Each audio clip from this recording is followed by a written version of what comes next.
You too.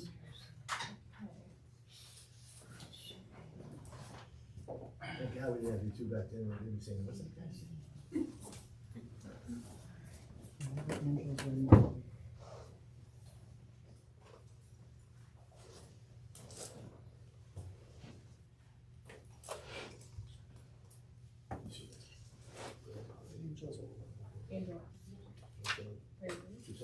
Yeah, I was just putting out who's out here.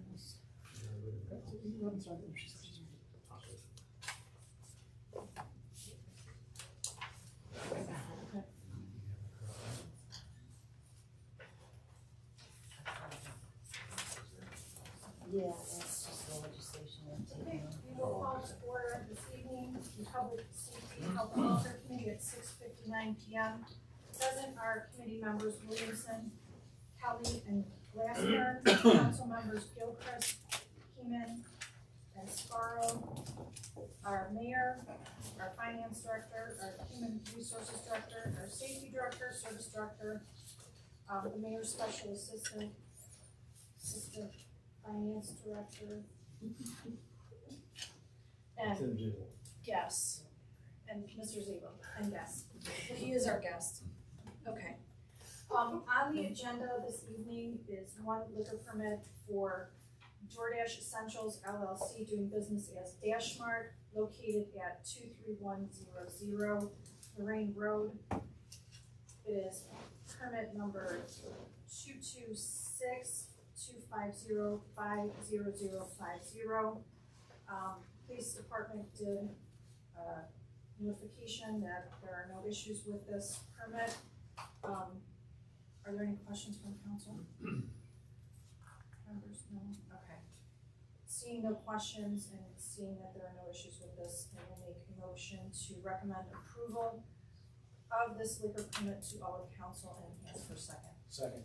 Seconded by Mr. Kelly. All in favor say aye. Aye. Aye. Motion passes with a vote of 3-0, and our meeting concludes at 7 p.m.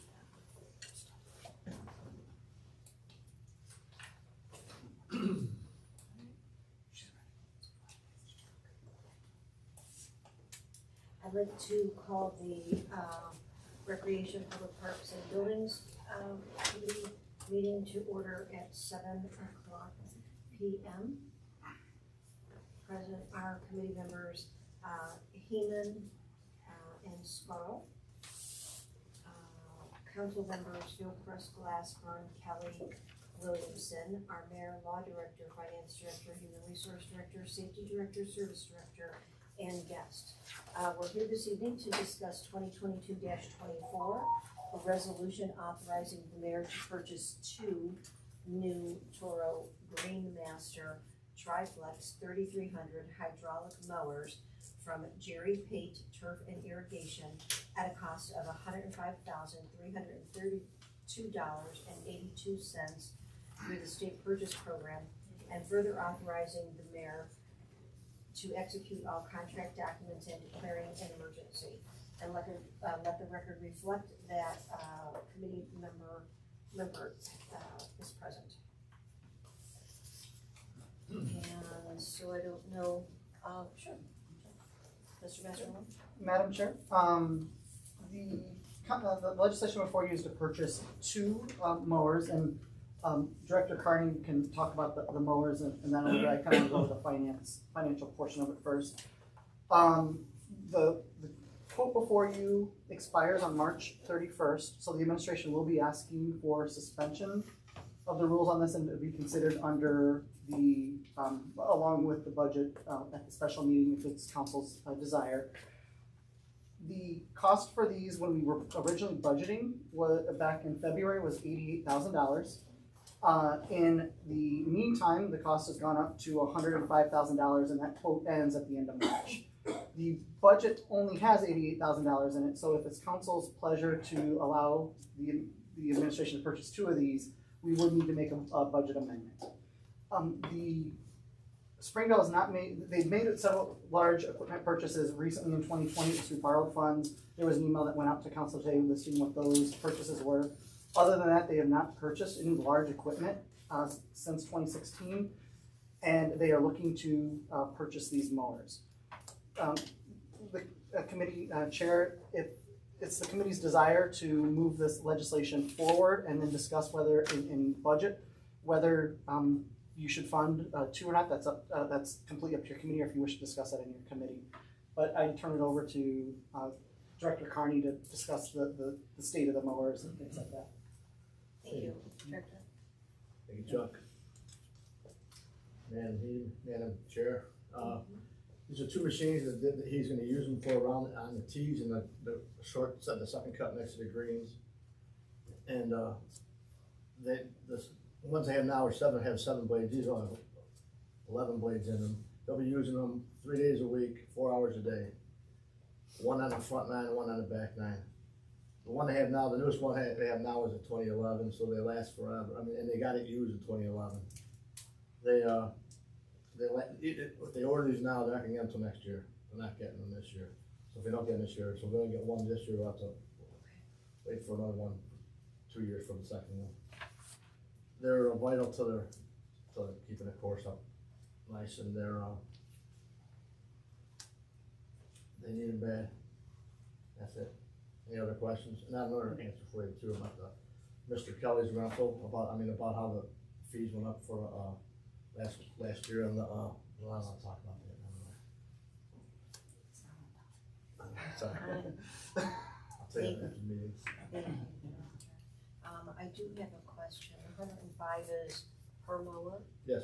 No, that's total. total? That's total. Although it reads as though it's a total. I was Yeah, just no, checking that would allow for the purchase of 2 mowers. Okay. If, right now, the 88 would only allow the purchase of 1. They don't have enough for the second one. I'm sorry, tell me the second. So, right now, the budget has 88,000 in it. Correct. That's more than enough to purchase 1. That was enough to purchase 2 a month ago. Okay, But- that's what I thought we were talking about, Yeah. two and two. Yeah, so, Okay. yeah, the 105 would allow us to buy 2 this month. Okay, that is really the clarification that I needed. Committee? Mr. Rutherford, and then Mr. Scarl, please. So all the payment, we pay for, the full portion on order, there's none on delivery, it's just. We purchase them now, we get put in line. I'm sorry, Madam Chair, if I can, we purchase them now, we get in line, and once they're ready to go, we would get it. But right now, they're backordered enough that we're looking at least sometime next year when we get them. But the payment is. Payment would be due on this year, order. yep. Mhm. Mr. Scarl, then Ms. Williamson, please. Thank you, Madam Chair. To the director, the importance of these mowers are to keep the grass a certain length. Okay, I'm a golfer, quite a few people golf. If this is going to be a premier golf course on the west side, which that's what we hope it to be, it's a moneymaker. They're only using that 3 days a week. They only cut them like every other day. Is that how Yes. they do the grass? Unless it's raining, and then they don't do. Right. And then lose it. Okay. Well, I used to play there when it wasn't too good in shape, but lately it's been that way, and I feel that if you have one on the front, one on the back, it's important that we keep the grass the way it needs to be, because you'll get people that won't want to play here if the grass is too long, sloppy, it doesn't drain because it's too long. So if they're gonna do it 3 days a week, I think they need it for both front and back. Thank you. Ms. Williamson, you were next, please, and then, Thank you. They didn't lock in the price for us? Quotes are 30 days, and when we were putting the budget together in February, the quote was for 88, and it went up significantly after that. They didn't have the ability to purchase them in February, because the budget, there wasn't any room in the budget for it. How far out are we from that? They're good for a month. That's why we're asking for suspension and passage at the special council meeting, because March 31st, this quote expires, and it could stay the same, it could go up. My guess is it's gonna go up. I was just asking how far out of the 30 days we are Oh. today. Well, So is it just a week? Yeah. Well, Okay, cool. because I got the quote with the quote expire, it says expire, the quote's good, valid through March 31st, so I'm guessing they got it at the beginning of March. The new quote. Yeah, that it expired, the new quote, the 105,000 Thank you. quote expires on March 31st. Okay, thank you. Sure, Mr. Scarl. Mr. Carney, so what's the plan with the currently we have two mowers, right? So we're replacing both of them, we don't have Right. third mower. And then, The newest one we have is the used one we got in 2011. okay, It was and used in 2011. it's still running, it's just They 20 got years, okay. some of them brand new. So what's the plan for the current mowers? If we replace both of them, are we selling? They'll sell them, both but you of can't get a place for them, cause you can't, cause they're gonna be putting more hours on them all summer. And they can't sell them until they get the new ones. Right. So they're gonna put it on the market, but they can't get a place right now because it's gonna be different in the year. I guess I would just say I'd be interested to see what the payment we would get on the 2011 one is, because it's already 11 years old. It may not be bad if we have the space in the new maintenance area to keep one of those and make everyone aware that that's not something to be replaced to get three mowers in the future. But I know when one of those breaks or needs maintenance, you know, you're dealing with one mower now. You're putting a lot of work on that other mower, Right. hours. I mean, if it's already 11 and it's not broken yet, it may benefit to keep it as a reserve, depending on what the quote is for, you know, a 11-year-old mower. 12 by the time it gets sold. Thanks, Chair. Thank you. Are they the same brand as our old ones? Yes. No. No, they're I think that's the two totally we're getting, yes, no, they're not, because the one that we got from before was, is not under state bid anymore. Okay, So they're going through Toro and stuff. okay. Any other questions? Comments? I just reiterating again, I mean, I think by keeping a mower, that gives a little bit more flexibility too, in the future. If that thing's just gonna sit there, you can run it once a month or something to make sure that it's still going, and then we have budget problems later, then we can, not budget problems, but budget priorities are different, you know? Yeah, we're not getting much for some of this used stuff Yeah, anyway. right, I mean, exactly. you know, our fleet guys and our maintenance people are like the MacGyvers, I think, of, you know, Yeah. of North Olmsted. And they take everything to its maximum length, I believe. So that's why I was curious to know the same brand, because maybe parts, or maybe sell the parts to somebody who also needs them, I don't know. But I would agree with you that there's no rush to sell used equipment, and certainly we couldn't until we even got the new, so I think that that's okay. And we're talking about a difference of about $17,000 and change, so $18,000. And for those of you, just so that I can put into the record, in 2020, we did buy a rough unit mower, a bumper rake, greens mower, green tea surround, and fairway units. So I think that our best interest is in keeping our golf course to its best maintenance ever, and to keep it as a premier course. I think that reputation is something that we should all be proud of and interested in. So without other questions, I'd like to make a motion to recommend to all of council 2022-24 with suspension and a budget amendment. And ask for a second. Second. All in favor? Aye. All right, that motion passes 3-0, and then conclude the meeting at 7:11. Thank you.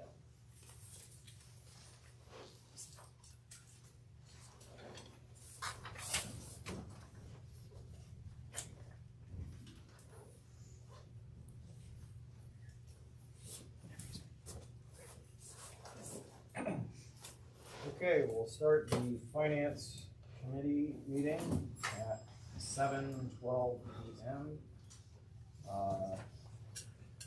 President, committee members Glassburn, one person Williamson, council members Gilchrist, Keenan, Kelly, and Carl, mayor, law director, finance director, HR director, safety director, service director, our amazing guests. And our legislative topic tonight is 2022-17, the permanent budget.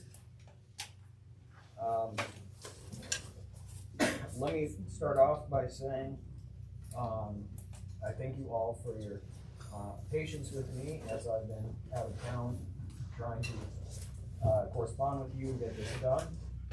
I have a list of items that I have heard from folks. This is not our formal or final list.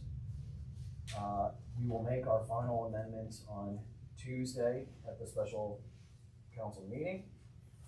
But we need to have those done and work with finance to have these all prepared so that they can be in the final document for Tuesday. And that needs to occur by Monday, presumably at the latest, and I'm sure they would appreciate before then. So, I have put together, and I can pass out a list of everything that folks have offered. I'm sorry, let me say one other thing first. So I've broken this out into what I have called the budget amendment, and then items for the ARPA budget. We're not debating, or the topic tonight is not the ARPA budget, but it does have impact on this budget in terms of if we have items that will be moved from the operating budget to the ARPA budget, and just as a place for folks to keep in mind where those priorities might be within those two items. So, with that said, I'll pass it out.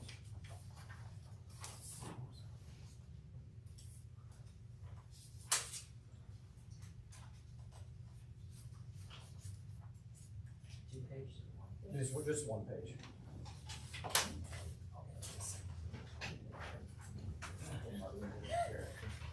There's a little space. right Yeah, I see that now.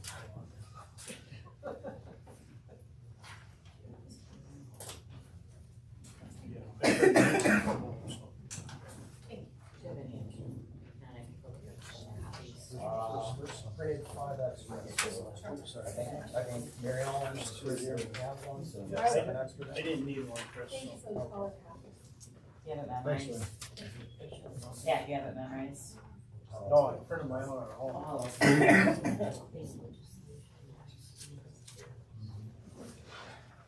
Okay.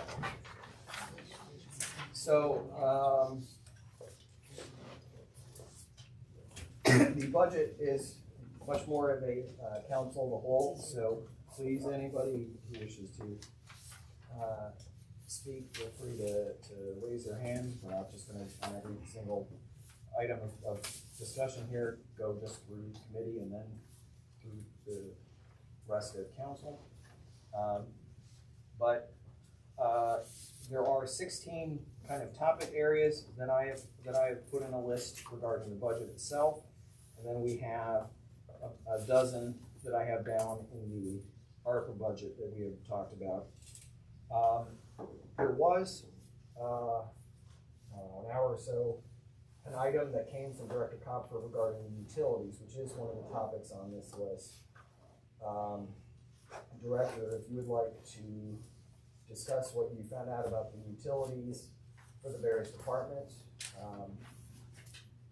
that might be helpful prior to that discussion, or we could, or we can get to that later if you'd like some time. Sure, it's fine. We looked at each of the line items, in looking for my little narrative here. And there were several items that we recognized were, off. One of them was the traffic signal electricity lights, or the electricity for those. And back in, November, when the final phase of the traffic signalization project was done, and it didn't happen until December, the electricity then became our responsibility for the new lights, not the contractor. So we went from 33 to 52 bills, units, from that. So, this budget was done before that, and so, that's probably why that one was low. So that one, needs the 24,000, added to it.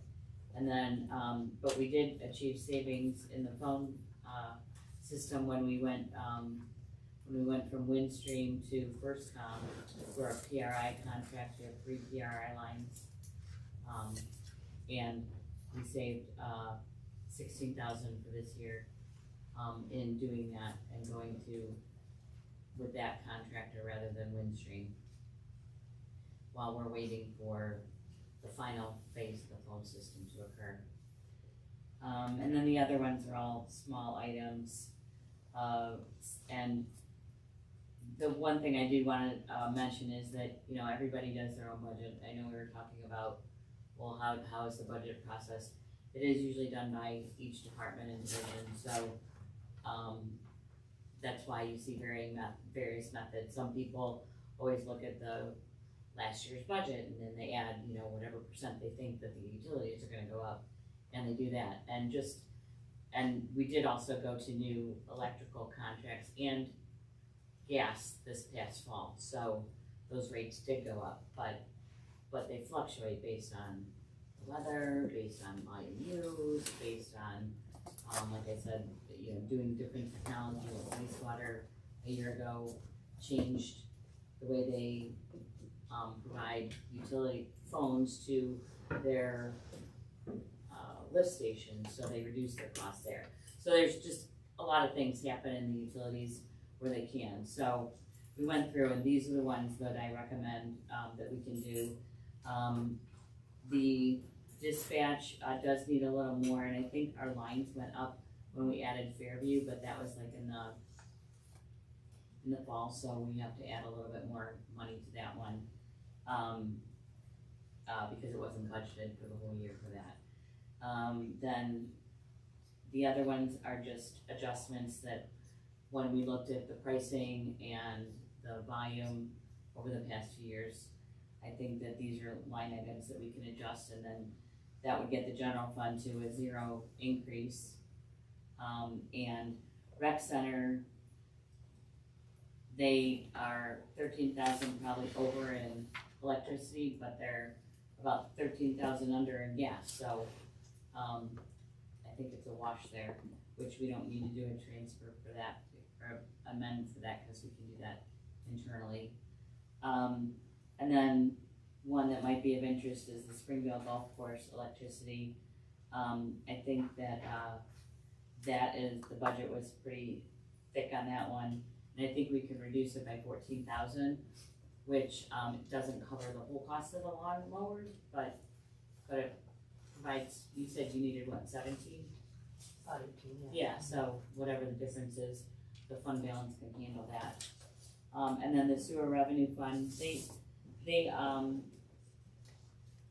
budget theirs, and I think that you could take the monies out of their systems operations and plant operations utilities, but you don't have to do it if you don't want to. So, but you asked me to look at it, and these are where I think you can make changes. Thank you. Mhm. Are there other questions on the topic of the utilities? Mr. Lumpy? I'm just concerned about the rec center because you're saying it's basically a wash. So is that from 2021 costs, it's a wash? Or No, is I'm it just still saying that, increased? From your assessment. from your assessment, the budget, it seems like every year, doesn't it, that we transfer one to the other? Yeah. But for some reason, one, they always budget higher, and the other one seems to be lower, and then the next year it seems to flip, doesn't it? It's kind of weird. But in total, the utilities are fine in the rec center budget, so. I guess I just wanna make sure, when you say fine, and I'm sorry, I have to go to the page, but what was an increase from last year? What's the increase percentage from last year? I don't know, I just looked at what they were paying and trend, and, with our new price increase, our prices, and, this is what I think will get you to where you need to be. So, I didn't look at percentages or anything, I just. Okay, no, it looks like it's up 20% in oil and gas, so, okay. Let me take a little bit better. I just don't want us to be underestimating, and then. Well, I mean, you know what, things can happen, this is only at this point in time, so, you know, I we totally can, understand everything could drop, but yeah, I mean, we're leaning towards inflationary times here, so. Mhm. I just don't want us to underestimate those. it could be a very hot summer, and keeping everything going at the rec center could cost more, you just never know. Thank you. So Director, are you suggesting in this short list that these are amendments that we should make within the general fund, the recreation fund, and Springvale and the sewer? I understand the sewer, Springvale and recreation are kind of within themselves, but Yeah, well, recreation is actually, I mean, you don't have to do that one at all, because we can do a transfer between those utilities without council's approval, so I can fix that without you having to amend it. Cause essentially it just says outside services in the ordinance, so you would be doing a plus and a minus in the same line item, which would equate to 0. If you look at the ordinance itself, so that doesn't require, you to do that. But, I think that, I know for sure that the traffic signals are gonna be short by that, so, and you asked me to look at some, so I did. I think I would make them in the general fund, and I think that this golf course would benefit from that, because it would cover the majority of the issue with the lawnmowers and allow them to get the tools they need to do their job. But that's my opinion. It's up to you.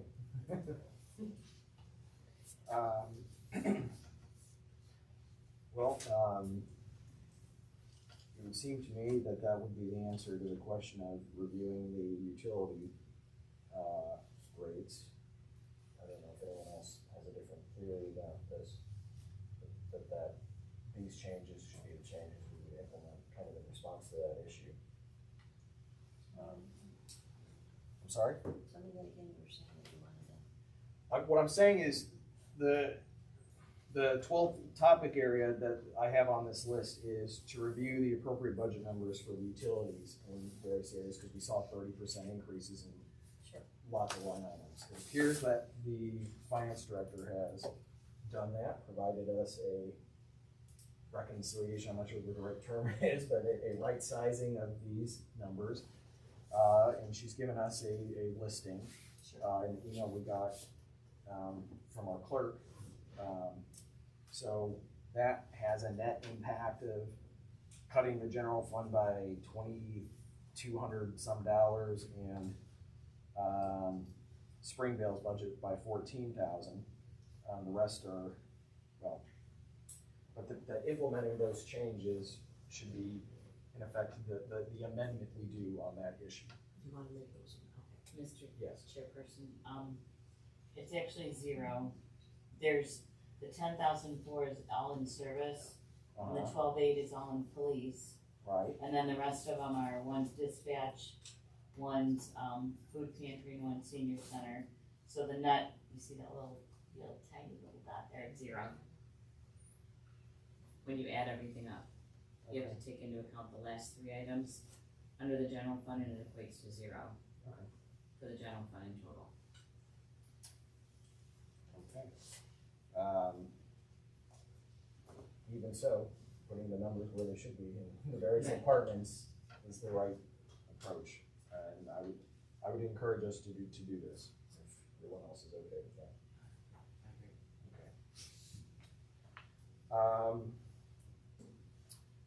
Okay. Okay. Are there any other, while we're on this, are there any other questions the council members have? We got a lot of responses over the course of the week. Are there any other questions off of those questions before I run through this list? Okay.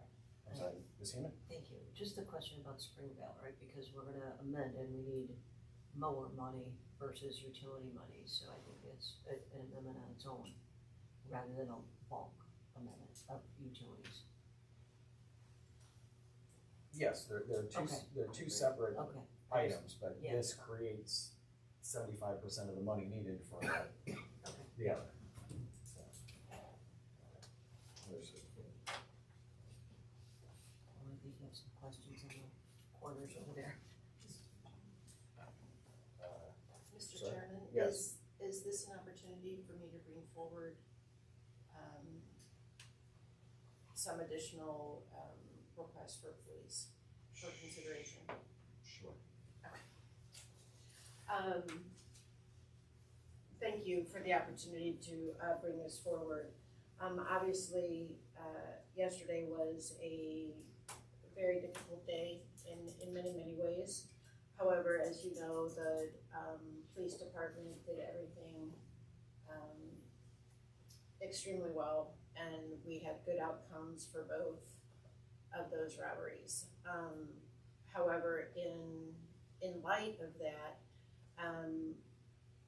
I did ask the chief to put forward some new equipment that might have been helpful yesterday, that they would like, council to consider, as we go forward for the next few days.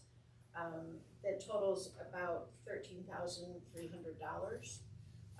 It would be 3 ballistic shields that are rifle and pistol calibrated.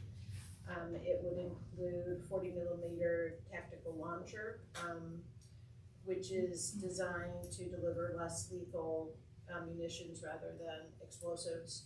It would include a supply of 40mm sponge rounds, which are intended to be non-lethal, and OC powder rounds, which are chemical agents but are non-burning agents.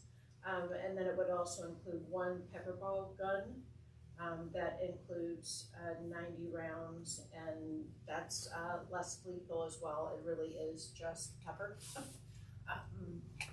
So they have submitted this equipment ask for consideration as amendments to budget. Okay. Thank you. Any reaction, thoughts, discussion?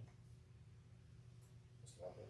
So these are things that would be kept at like headquarters or at the tactical.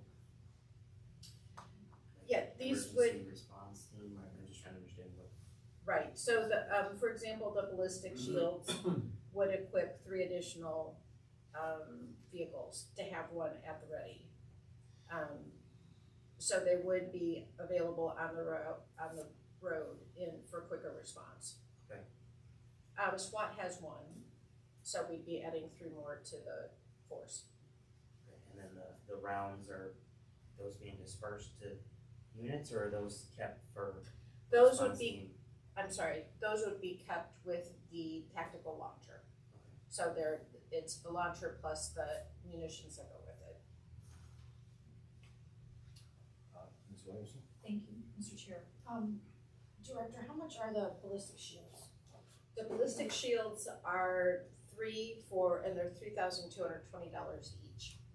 So would it be in our best interest to perhaps purchase more? A couple more? I mean, I don't know if the goal is to eventually outfit all of them with these items, or? The chief indicated to me today that they did not think that was necessary, but if you wanted to add a couple more, I'm sure there would not be any resistance to that. Mr. Kelly? How many cars are on the road in a shift?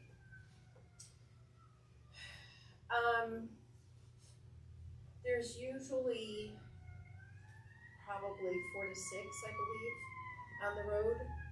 We had obviously a very quick response yesterday due to the location of the armed robbery.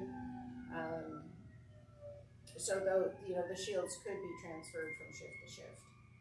Well, they could, but you could also have 1 in every cruiser that's going out on the road now, if you had 6 of them. Right. Well, and 4 a shift. And I'm sure that would be well received. But this is what he had hoped for. But if you're interested in investing a little bit more, I'm sure they would be very grateful. I'm interested in investing more. Ms. Healy? Thank you. Can this be used by some of the other funds that we have that we're not discussing? Because right now it's the general budget, and then perhaps purchasing more, through other funds, and then getting the chief's request met in the general budget right now, and then adding more and having a bigger, broader discussion with the chief and the safety director about what else he might need. Some of this equipment sounds to me, not only is it for officer safety, but resident safety as well. Correct. That, you don't want live, rounds out there. Yeah, I mean, it's- the pepper ball, the foot launcher, and that sort of thing, sounds like it's resident safety. Yes, it is. The request is for non-lethal munitions. So, thank you. Ms. Williamson? Thank you, Mr. Chair. Is this something that we could take out of our stop fund to cover? We could well. And then, Carrie says no. I because the stop fund is to pay pension and benefits for the police officers that are writing money on tickets, and it's like, it's more ticket related and traffic related rather than other items out of there. However, the law enforcement trust has funds available that would be perfect for it, and we're getting monies, from several seizures that should be coming forth very soon. And there is money in hotel motel, based on the projection, there's like $70,000 projected for the end of this year, so you can take it out of there as well. I have a quick question here for the safety director, or Mr. Kelly might know. So these ballistic shields, it's basically to protect, it's hooked up to the police car? No. Okay. Handheld. It's just a handheld shield to And is protect there the officer. approaching somebody like Yeah. they did yesterday that's shooting, Yeah, right. we give them some protection from that route. Yes. Yeah. You've probably seen them in video of other tapes. It's actually, in the drone video from yesterday. Mhm. You'll see the one that the SWAT team has. Okay, yeah, I just wanted to make sure I understood. So these would just be transferred for the car, it's not like it hooks up to the car, is what I'm asking. No, they're handheld. 4 to 6 cars, that's really for us, okay, thank you. Yes, Anna? I think families have like car seats for every car, so I'm on board with that. Since we have the money, it seems, I mean, to have to swap them out and, I mean, that just seems, I think inconvenient when we have the money. But I mean, it's a strategic question. If you have an incident like this, is it everybody's going back to the police station and grabbing their gear, or are they expecting to have this in their vehicle?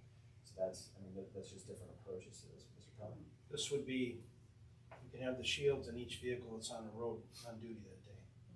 The other items would be in one location and come out probably in a special vehicle. But on a firefight like they had yesterday, it'd be good if they had this other stuff's not gonna do them any good in a situation like that happened at Starbucks. But the ballistic shields would. They had them in their cars. That's correct.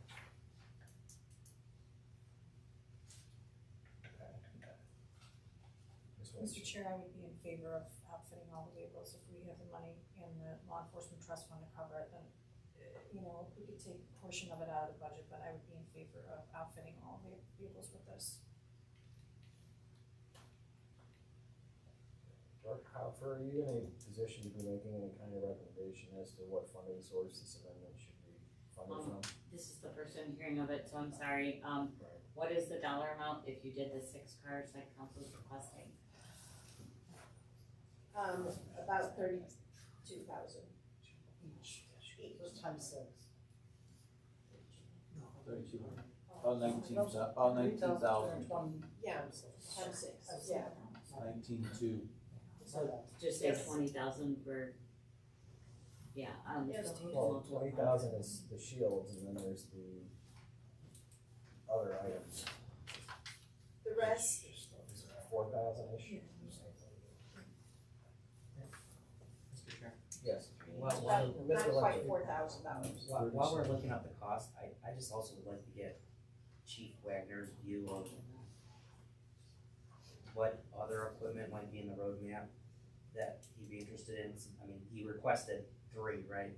So obviously, we would love to have every officer. I'd just be interested to see, is there another alternative or another piece of equipment on the roadmap that would also be maybe of more benefit, since we're already getting 3 of them? That would be my only question. If there's something else. I mean, I respect your view, right? Obviously, you know how this equipment will be used. I don't. But I just want to make sure that if we're upping the request, is there something else that would actually provide more value after you get to being able to have one onto a certain number of vehicles? So that's my only request coming out of this. Thanks. Mr. Scarl? Thank you, Mr. Chair. I'm in favor of every car that's on the road to have it, because if you have 2 out of the 3 that are down in the west end, that the shootings on the east end and the other one's south, and they don't have any, because those 2 cars are at first on the scene, I just don't think you can play that game where who's got what, you don't know where the crime's gonna be, and I think I'm just in favor of having everyone have one, and then it doesn't matter where they're at in the city, so, thank you. I know this is a dumb question before I ask, but I'm gonna ask. They have room in their vehicles for these? They're big, but a lot of SUVs on the road though too, this cars. No, I know that, I'm picturing a riot shield, am I thinking of the right type of? Maybe not quite as big as the riot shield. At least the one I used to use wasn't. Okay. Yeah, it's not that large. Head to chest, maybe? Yeah. Head to chest. Yeah. And just, you know, with an arm. Easily carried on the arm.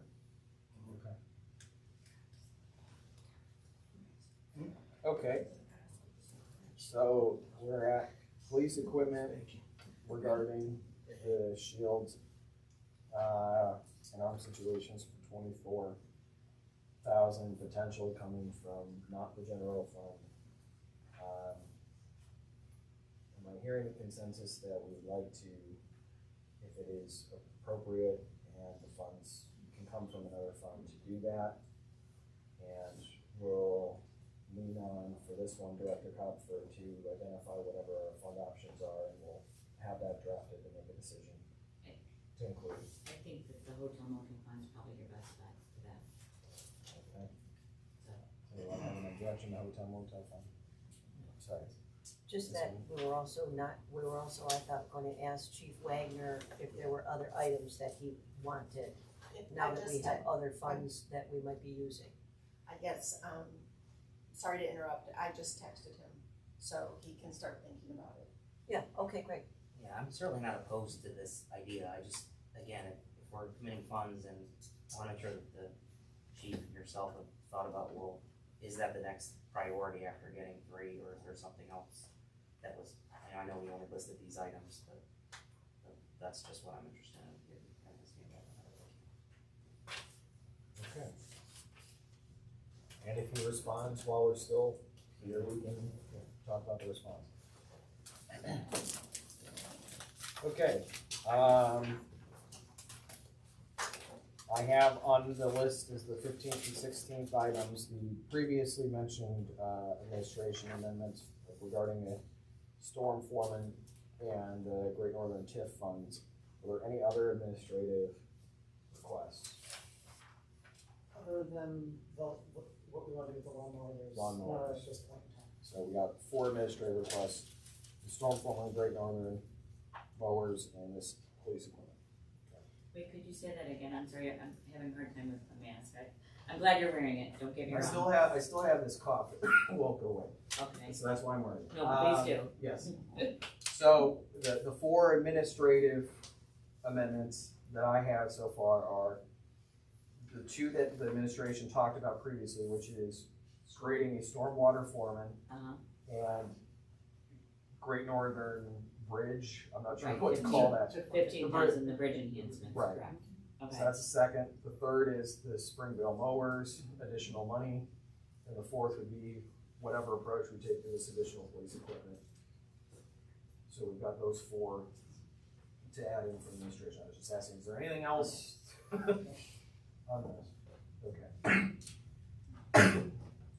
Okay, so I will move back to the top of the list unless there's another order in which people wish to do this, which is something that Councilman Kelly and I have talked a lot about, which is, and I'm sure there are other areas in the city that it has this, in that we have a number of streets in the northeast side of the city that have 1 or 2 or 3 streetlights and have several hundred houses, and we would like to begin to address that. I saw in the budget there's a $50,000 line item regarding streetlights. I don't know if that's for electricity or how we'd even go about this, quite frankly. it's 500 500. for street lighting, Okay, so as we add, that number will go up. sure. So I don't know what a additional streetlight per unit cost, Ms. Heeman. Thank you, I had one added. I'd like to ask Mr. Massarolo, do you recall, is it $600? How do we get I really don't remember, that was a little bit ago, I don't know off the top of my head. It I was, can look, but it was a one where you had- process. It wasn't too, it's a pretty big process, but it can get done, but the city pays for it, and I don't remember what we paid. I wanna say it was somewhere between $600 and $1,200, but Yeah, I don't know. but you had to lobby, for the utility, you had to file this paperwork, I mean, we did get it, but it took, I don't know, 4 months. It took a few months. I Yeah, don't know. so that's about what they were costing, I think it was about 1,200 or, thereabouts. Okay. Mr. Chairman, it also depends on what type of street light Sure. you're requesting. Sure. There's different kinds that we have throughout the city. So, questions, comments? Yeah, I could use more in some of my areas, there's like one lamp post for an entire cul-de-sac, and it's put on the roundabout in the middle, I mean, it's hardly illuminated. I can tell you, LeBron has 3 for the entire street. And there are other streets like that. So, I'm sure if this is enough to do 7 or 8, then we could be building on for quite a number of years. So, okay. Any other thoughts? Okay. Second item on the list, in the administrative budget, for several years, we've had funds for the sidewalk replacement program. In this budget, there are none. I've heard from the administration, they intend to resume that program at some point, but they're not prepared to do that now. However, whether it's sidewalks or large trees, not talking about the situation on Alexander in specific, but Councilwoman Heeman and I would very much like for the city to get in the position of helping residents buying things in bulk. And so to do that, you need revolving funds potentially when you do these contracts. And then there's also some administrative costs, sending out letters, notices, whatever, to do this. Again, this 50,000 number is quite frankly somewhat of an arbitrary number, but the point of the operating budget is to have our recurring expenses. The city having recurring expenses to assist residents bulk purchasing, that is the intent of this. Mr. Chair, I think I wanted to be added to that too. I'm sorry, Mr. Lumberg as well. Yes. Thank you. So, I think in terms of, right, like we were doing that for sidewalks and it was fine, we sort of got stuck a little bit in the sidewalk program, but however, we still have to help residents if we can. I think more in terms of driveways, for example, right, to tell somebody, okay, here's your notice, $10,000 driveway, $15,000, that's a lot of money. And so if we sort of expanded where we started with the sidewalk program into something with assistance for the larger items like driveways and help them try to find that common contractor to, even if it saves them $4,000, that's a lot of money, it's significant to their lives and the other things that it takes to run their homes and keep their property up in North Olmsted as we are requiring that they do. So that is what I think when I, sort of kick this around with Councilman Glassman. So. Thank you. Any other comments, questions?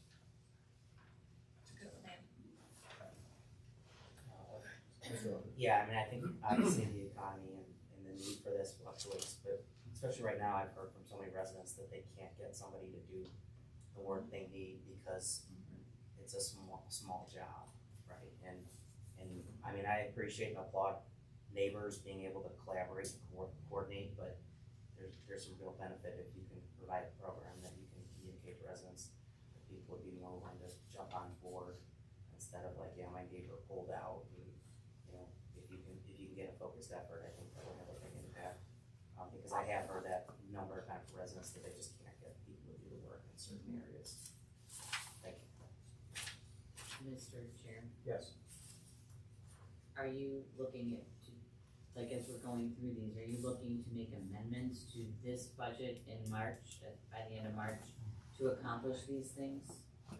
I or the sponsors, or more than the sponsors, are seeking to have these items allocated in the budget so that these things can occur. Not all of these are developed, ready to go tomorrow programming.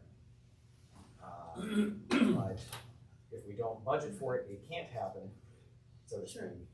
And so that's more of the approach is blocking out, or if there is a more specific concept to enable things to happen. So yes, the intent of the items above the net offset of the 1 through 16, or now will be 1 through 18 in terms of the additional 2 administrative amendments is to, those are for this permanent budget, and then the items below are items that would be topics to come up in the ARPA budget when it comes up. Now, whether we do all those or not, I'm not trying to litigate what we do in the ARPA budget tonight as much as to just flag what might be there. So for example, the 4th item on this is that economic development study. That's a one-time $70,000 cost. If we move that to the ARPA funds, which it seems to be an appropriate use of the ARPA funds, that frees up $70,000 to consider other programming. And programming that might be recurring programming, like adding streetlights or bulk purchasing, whereas the economic development plan will not be a recurring expense.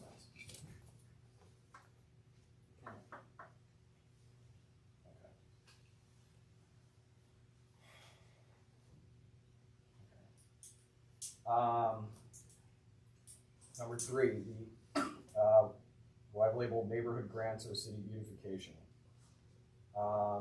This is one of my ideas that I've had for a long time here.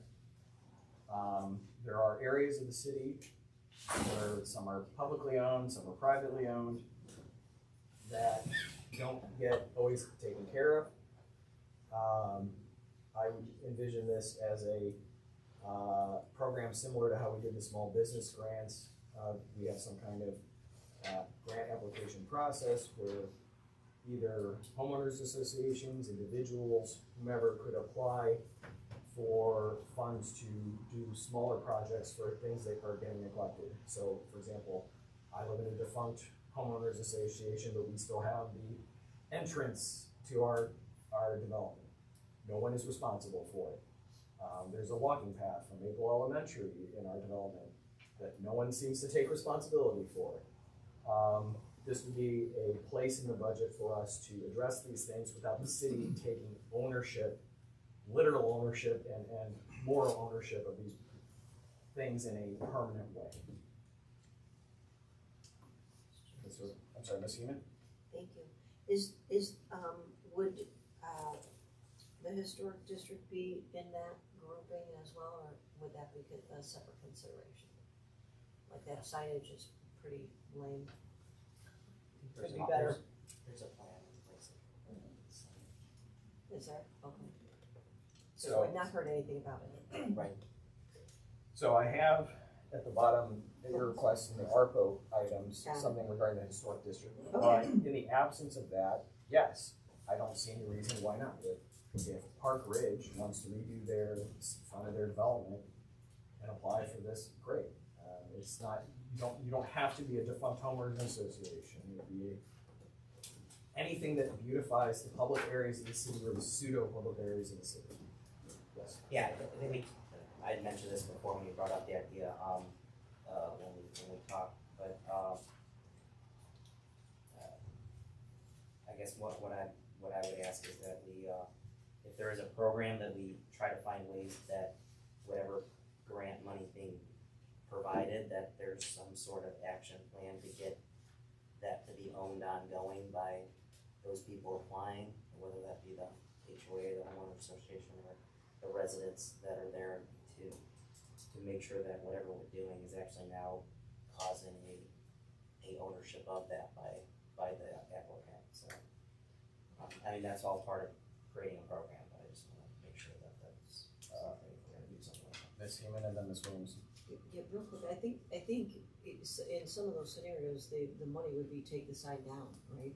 Because it doesn't necessarily have to be considered forever, there's no more HOA, or there's no more need for, you know, I mean, clearly HOAs have their own money, that's what they charge maintenance fees for, but when they become defunct and there is no entity any longer, and it's just sitting there, it would be a better use of the money just to take it down and you have a street sign now that's it, it's just gone. Or just remove the, Right, remove the sign and make it just a full street again. right.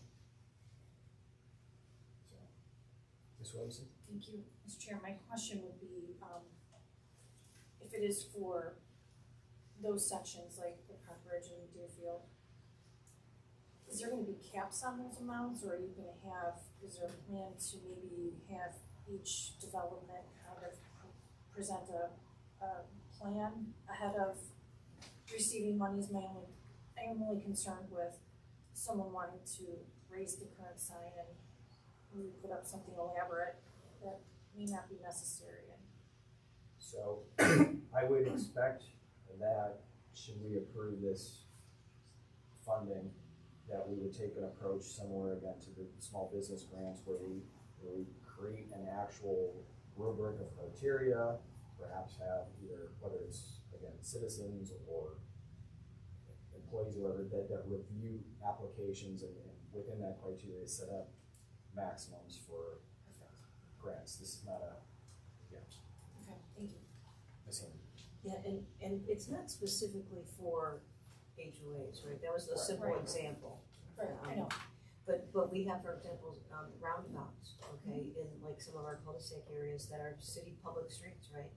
Every year, it's like, who mows it? Nobody knows, nobody, you know, who takes care of the flagpole? Nobody knows, the flag is ripped, who gets a new one, right? So that is another scenario, that is a defunct homeowners association, so nobody does it, and everybody argues about it. So it's unfortunate that it was just left that way. And those are publicly owned streets. We've got a lot of very considerate residents that go out and mow cul-de-sacs and maintain these various pseudo-public areas that just pay for it out of pocket. And then those people, you know, they lose the ability to do so, and then nobody does it. Yeah, That's what I'm thinking. and that's fine, I think we just have to make sure that whatever we're doing doesn't become a reason that other people that aren't doing it decide not to do it.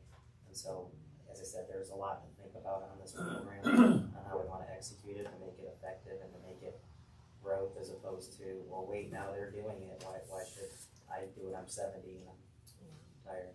Yeah, and we lost Mr. Porter Like, at the cemetery, he did Cemetery. a lot of volunteer work for us there.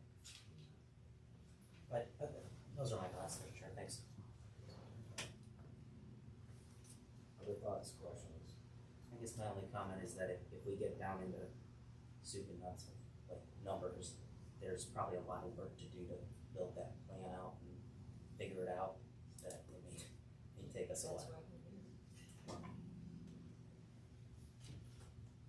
Okay, Mr. Chair, before you go on to the next one. Mr. Sewer, Mr. Director. I wanted to find the right number before I said an estimate for it. We're putting a light on right now at Teresa Lane. Yeah. $537 for a light and the install, for one light.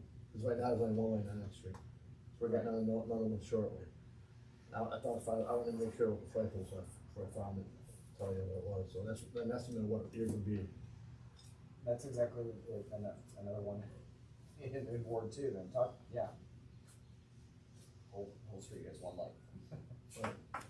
So, thank you very much. Sure. Any other discussion on this? Okay. Number 4, again, I think is a pretty straightforward, easy one, removing the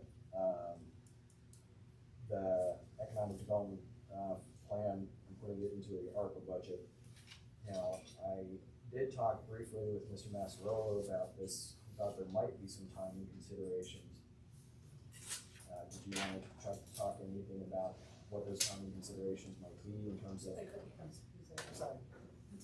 If we fund the economic development plan through ARPA funds instead of this budget, how does that impact the timing of that economic development plan?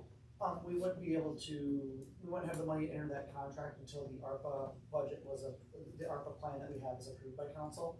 So, the deadline to submit bids for, the plan, I think, is March 31st. So the plan was to come forward at the next meeting with, a legislative request to authorize entering into a contract. That can obviously go 3 readings, but we'd like that to move, we'd like to have the ARPA approved right around the same time that is, so we can enter that contract right away. So what is the timing of the ARPA budget? Well, the plan was to have a discussion with council at the top of April. Have a discussion and then formulate, legislation based on that discussion. Okay. Ms. Eamon? Thank you. Is it possible to keep the 70 here? And then, move 70 or, something from the ARPA budget into some other category like salaries or benefits or something else, to make up that difference? Or too complicated of an amendment, or? Because it's giving us 70,000 now, which is what the administration needs. And then, or no, do I not understand ARPA? I haven't read all the rules about ARPA, so I apologize. You're, I didn't get that far. So I don't believe you're misunderstanding. Yes, ARPA has very broad guidelines, and I'm sure there's something else within the Economic Development Department's budget that money could be spent on.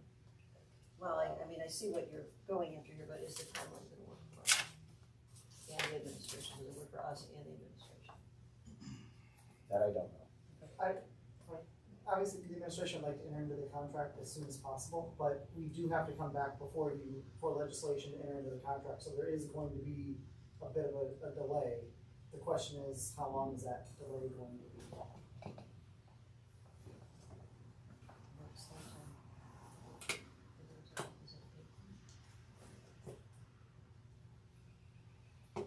So,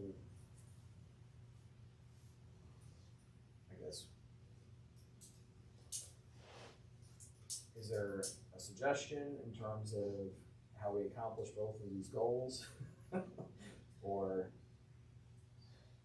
I would say, Mr. Chairman, our intention, which is why we put it in the budget, was to just pay for this plan out of the general fund budget, and then come forward, for the one-time ARPA funds, discussion with all council for some other items. I will say on the list of things that, I'm going to fight for, as long as council moves forward with an economic development plan, study, so that we can make informed decisions about our city. I don't wanna say I don't care where that money comes from, but it's something that I feel very strongly about that needs to happen. As far as the timing goes, remember council took, you amended the original proposal that we had so that we would have to come back before you anyways, before we enter into a contract. So there's that sort of extra piece in there that was going to make this a little bit of a lengthier process to begin with. But I would say that if council's up for the ARPA discussion in April, and we can move quickly and come to an agreement, at least with the original $1.6 million that our city has, then I can see the timing of that coinciding, and that would be fine. Ms. Eamon? Thank you. As the sitting member on the planning commission, I know that they're pretty excited about the economic development plan, and Mr. Upton, who's director, has sort of broadened the scope of the discussion to include that. And so I think, yes, we are committed to that. I don't think that there's a question. I can't speak for each of my colleagues, but I believe that is one of the biggest components of what we all want to see happen. So I would say yes, and I would attend a meeting every day if I had to make sure that that timing happened, to switch this to the ARPA. That would be my commitment. Well, and again, should there be a larger debate or process about the ARPA funds, I would assume we can divide that into multiple conversations, or if we need to, we could do this 70,000 immediately. And then talk about the rest, or go through the process with the rest. If that's a timeline saver, potentially. Scott? I'm just thinking of, like, these are great ideas and things, but to actually put a budget, like, we're sitting here mentally to let the thing going, we probably need a new fund for this. Is it gonna be a revolving loan fund? Is it gonna be this? Is it gonna be that for some of these things? I don't know that we'll have enough answers to really do a budget for this by the end of March. That doesn't mean that you can not amend the budget later. I'm looking at the bulk purchasing, if that's a revolving loan, they did allow revolving loan funds for aiding residents, in providing economic benefit to them, so that could be ARPA monies. So could even, I think, the grants if they're grants, where there's some skin in the game by the resident or what have you, that could be ARPA funding as well. So I just this budget has to be passed by the end of March, so to be down to the county. So that's where these are a lot of new ideas that we need to get into the budget. And I think you need to ruminate amongst yourselves how you wanna work it a little more before we can really, other than just pick a number and put it there. I promise you, I will find the money. And I'm sure the mayor's interested in some of these as well. But I just am, logistically, I'm thinking the end of the month.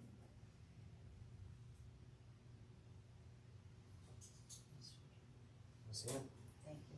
Director Copper, I think that you're overthinking the complexity of we're putting the program together. We're looking to fund something and then deliver the program. So that doesn't have to be done by the end of March. And if you don't think you can make journal entries and movements within our budget, you maybe should be working a little later. I don't know. I mean, this is making the budget is really not that complicated to be doing the journal entries. You've got a large staff, you have an assistant finance director. So I would think that you should be able to meet our requests. I'm not gonna comment, thank you. Yeah, though, please for the don't, because opportunity. we're asking, to do our budget. Okay. Thank you. If you would like to go ahead. Okay. Yes. I was just gonna say, and before you brought that up, Ms. Copper and Ms. Heeman, I mean, I'm looking at some of the items that we have for the programs, and since we don't have them built, I'm wondering, should those be designated as ARPA budget items? And then that gives us more time to sort of maybe even have a meeting on some of these programs to lay some frameworks on it, make sure we have enough money, or are we worried we're gonna run out of ARPA funds by moving some of these things to ARPA? Let me give the mayor the Yeah. opportunity to speak. Thank you, Mr. Chairman. I would encourage council, to look for programs that you've suggested so far, so like, that would be permanent programs that would benefit our residents for a long term. I would encourage you not to use ARPA funds for that. ARPA is a one-time, one-shot funding source, and so if we're looking holistically at a budget over the course of a number of years, I would just encourage council to perhaps look at it that way, and then look at the ARPA funds as like what's more like a big hit that we could help our residents for that one time, bang for your buck kind of thing. Thank you, Mayor, and that's very much where my head is at as well on this, is trying to keep within the budget, the permanent budget, things that would be recurring costs. Sorry, Ms. Heeman? Oh, no, and just to add that we haven't heard the mayor's request, the administration's request for the ARPA money yet. So we're not free really to just decide you know, what to do with all of that. I guess we could, but why, right? The goal is to work together, so we haven't heard those requests yet. So I think just the 70,000 is, you know, manageable, amenable and agreeable, I think, to both the administration and to council, I would venture to say.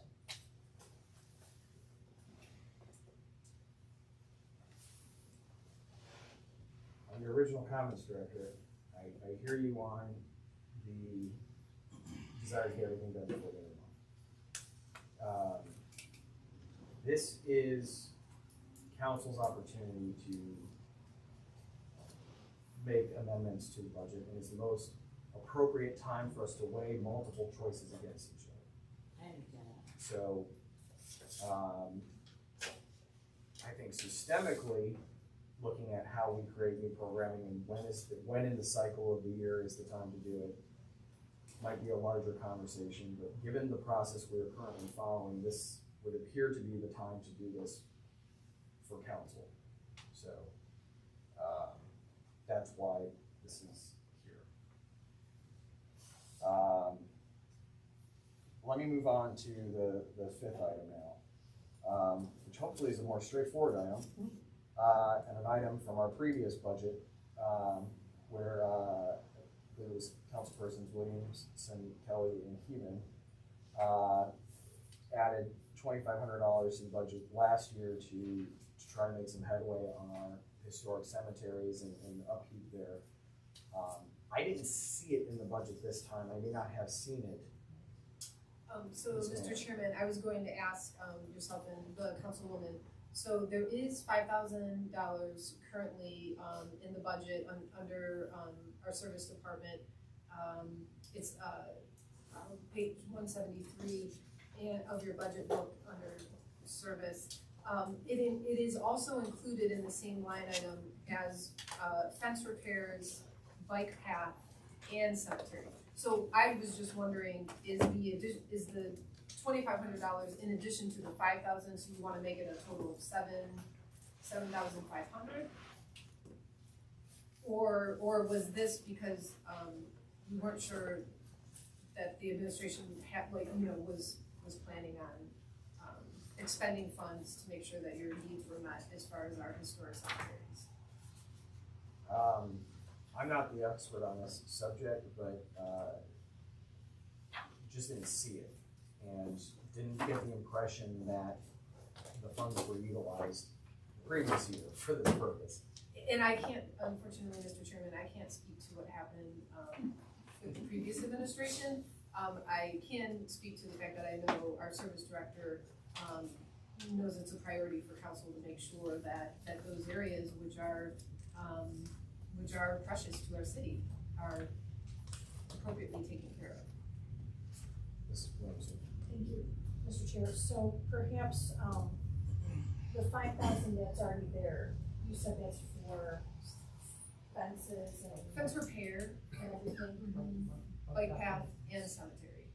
Is it expected just, if you took the cemetery out, is it expected that 5,000 would cover whatever necessary repairs are needed there? Because I guess my question then would be, if it is, then maybe we add in another 2,500 until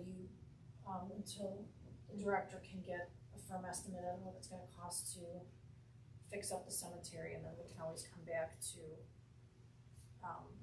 perhaps amend the amount that's in that budget, in that line item. We were walking through it last week, we had a burial there Saturday, I mean, it is in fine shape, but the heads do need attention, a lot of stones need attention. There's a lot sunken in Like areas. the chairman said, to make headway on the headstones. Yeah, that would be great. That's it.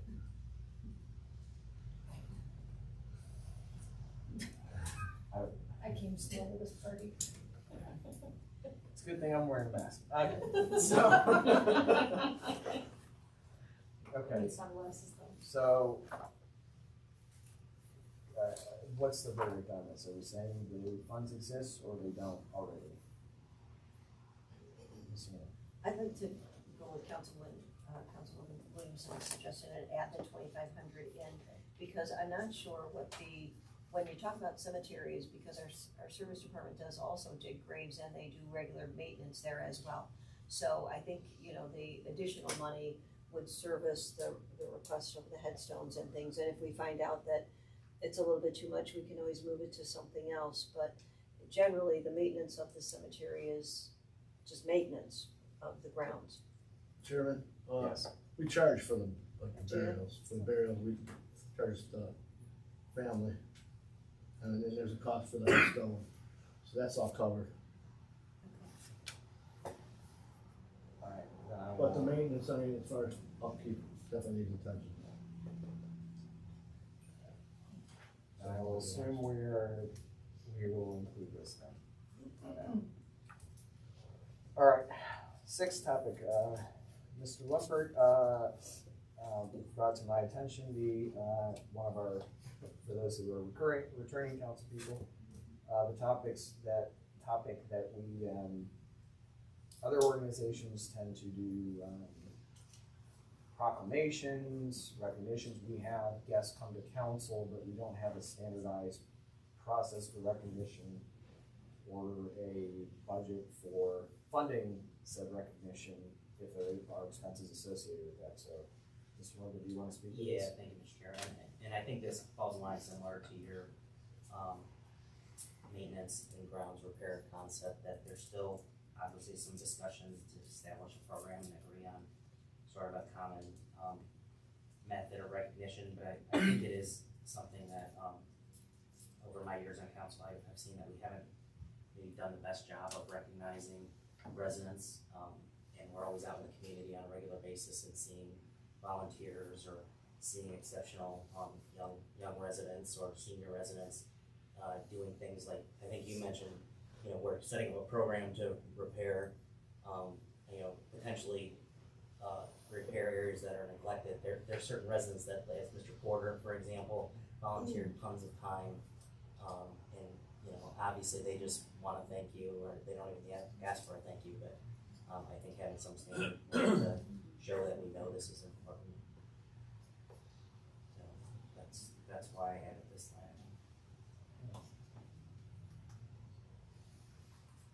Any other thoughts?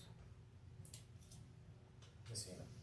So is the thought that then, you know, you would have like there, for example, previously have been, you know, volunteer recognition of luncheons, or, you know, there was an event or two at Springvale. Is it a group thing, or, because I think that if you can do it as a council, on the council budget, all of council has to be involved. I don't think it can be a one-off where, you know, I think you had suggested tokens or something like that. I think that seems too self-serving for me, and that we do it collectively as a group, which in the past was proclamations and that sort of thing, or. Yeah, as I said, I'm Or open recognition to, of I'm that. open to having each council person have a nominee on a periodic basis and be recognized. So if that's a luncheon, we all agree on. If it's some sort of thing, as I said, what it is, I'm not as concerned about. I mean, I think it's nice to have some sort of, they call it a trinket, because it's a award or reward or something that people could keep for beyond that day, that they just kind of see and remember that they're a volunteer, and different people hold that in different regard. But I'm open to either it being functional or So there's a standardized. standardized, exactly. We're all out, we all see things, we all see people from different areas, and you say thank you, but you know, it means a lot. Some people it doesn't mean that much to, and others it means everything. That's that we recognize, hey, we see you making our city better in this way, and you know, as I said, it's not a standard. We can work through a standard of what qualifies if we need to. Happy to have those conversations, get some stood up. We had the pharmacist that saved the lady's life. Exactly. That was a perfect example. Anything, right, and we all see different things, so that was kind of the thought Yeah, process. okay. Thanks. Any other thoughts? Okay. Number 7, regarding finance and law. We have seen an interesting development with this budget where the mayor's administrative team has each of those 2 directors paired up to have 1 secretary for 2 directors. We've seen the mayor's court reduce, we've seen HR absorb civil service. It begs the question of doing the same with our remaining two directors. And so that is what I have listed here. I am aware that for law, there is a specification in the code about the nature of the administrative secretary being full-time. So that's something we would have to amend if we went forward with this. But that is the gist of it. Currently, the secretarial positions for the two departments have about 120,000 in salary combined, and then about another 40,000, 50,000 in benefits. We're a third of the way through the year already, so we don't have the ability to recover funds that have already been spent. And this is a lower conservative amount if we transitioned to having one instead of two administrative secretaries between the two departments.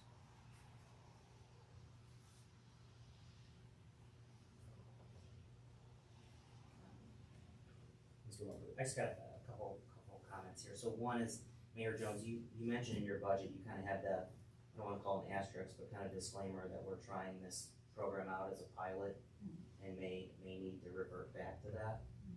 So that would just be my one reservation on moving further and further is, you know, treat that as a pilot and be able to evaluate if that's effective to move forward. And then my other question or comment was just, you know, I think we've added some additional roles in the administration from a director and, you know, assistant perspective in some of these areas. So, you know, I think what we've done is prudent. I just want to make sure that we're not having to backtrack or that things are slowing down because of that. So those are just my observations on it.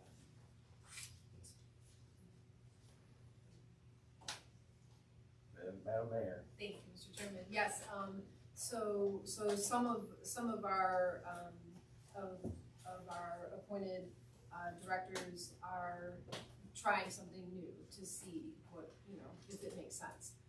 So I would ask for council to allow for that grace period so that our administrative team could see if that, you know, if this is something that makes sense for our city in moving forward or not. The hope and the thought is that with increases in technology and that type of thing, that it is something that will work. But this certainly, it definitely is a pilot project, I would say. In fact, we're in the midst of bringing people in right now and hiring, and so I can't even report to you as of right now how that's going, because we don't know yet. But of course, we will keep council updated on that for sure.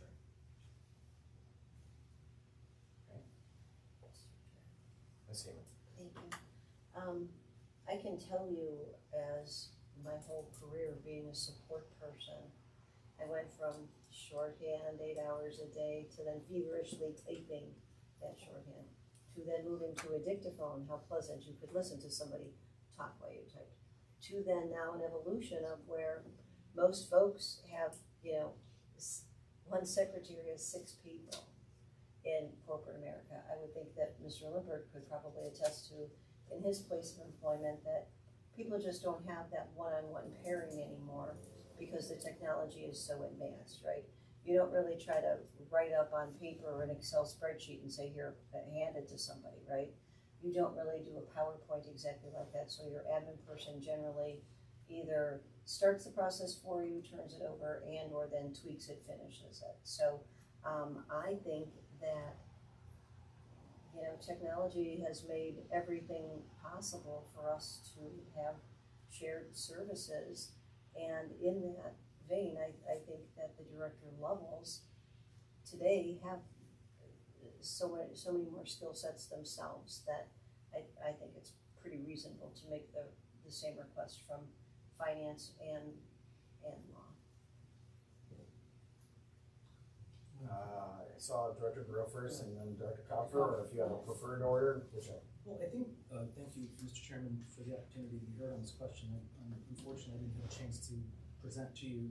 I was prepared prepared to go tonight to present my law department budget. It got canceled with the schedule when I was scheduled to be out of town last weekend, so I apologize, and it's pretty straightforward, everybody's seen it, so. But on the issue of the administrative assistant, and Ms. Kilbane has been with me for the past 12 years. She was employed in the city of North Homestead.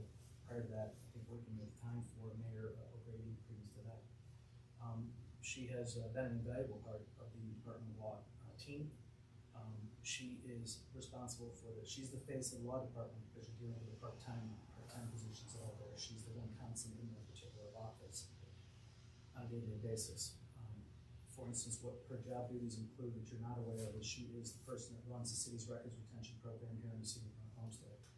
She's responsible, she prepares the RC2s, RC3s, whatever needs to be done in terms of making sure that those particular code sections are being complied with. She does assist in complying because we do bring in and work with any public records requests that come into the city of North Homestead. We do handle those through the law department. They can be voluminous, so she does involve herself in that.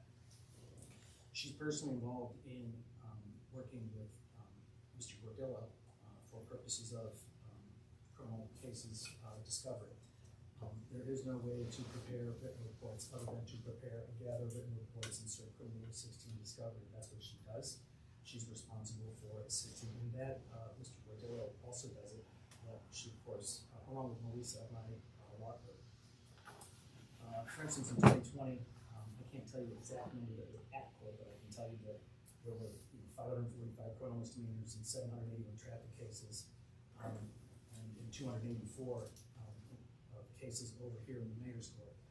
All of which she is involved in assisting in discovery requests, calls from attorneys, scheduling dockets, things of that nature. So it would be the difference between the administration side of this and the law department. We did request to go to the administration put forward a proposal to work with part-time administrative assistants. We didn't make that request. I think that the situation, that's just on my side. So you would take those duties and obligations and you would divide it with the director of finance, and the director of finance can probably speak to that question as to what her assistant does. What does her administrative assistant do for her? I see what, I'm sorry, there's a shadow on that. I thought I saw a hand up. There's all these different pieces of plastic. It's actually you. It's actually your head over here, but it looked like a hand was and I'll yield if I can, Mr. Chairman, since we both got our hands up, Director Copper can speak to that question. Director, go ahead. Thank you. My administrative assistant does many special projects. She also does a lot of the bookkeeping as well. And many of you may not be aware, but there used to be 4.5 bookkeepers and an administrative assistant. I'm down to 2 full-time bookkeepers and an administrative assistant. So I've cut my staff by 2.5 people over the years as technology has enabled us to do so. And so my administrative assistant she's our IT person with printer issues, and she's the backup and knows every other person's job of the other bookkeepers. So it would be impossible for us to go any further down. And I think that there are unique skills that this person has that are not secretarial in nature, but have evolved over time. That she's been here 24 years, and she's been an invaluable, integral part to our department and to the city. And she pitches in and has been invaluable to service while they've had no administrative assistance, and to the safety department, and to the administration. We've all been pitching in to help bring everybody on and go through the budget process. That's very difficult for them to do. So so she has many hats that she wears, and I do not believe that that this would be possible and would not be in the best interest of the city and serving the residents and also our internal customers and doing it efficiently and effectively. Mr. Lumpers. I think one other point, I totally agree with Ms. Heeman that administrative pools have been consolidated and there's been sharing across directors and a lot of forums. And I think what maybe we're missing here is a lot of times they do that and then they hire analysts.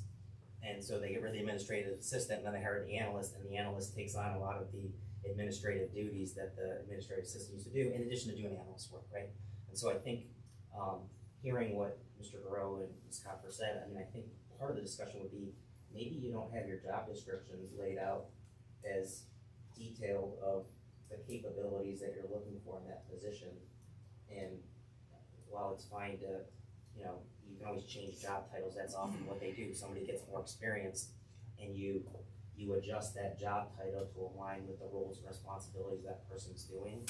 And maybe that's something that we should look at too. So when that role's filled again, it's filled with somebody with the skill set to be able to accomplish not just administrative expectations, but to fill all of those other duties that are expected in order to run an effective department. So those are just my thoughts on it. Again, I think it's something we should continue to evaluate. I really applaud Ms. Jones for her, you know, trying to consolidate these roles and try to obtain areas that we ask them to do more in these new roles.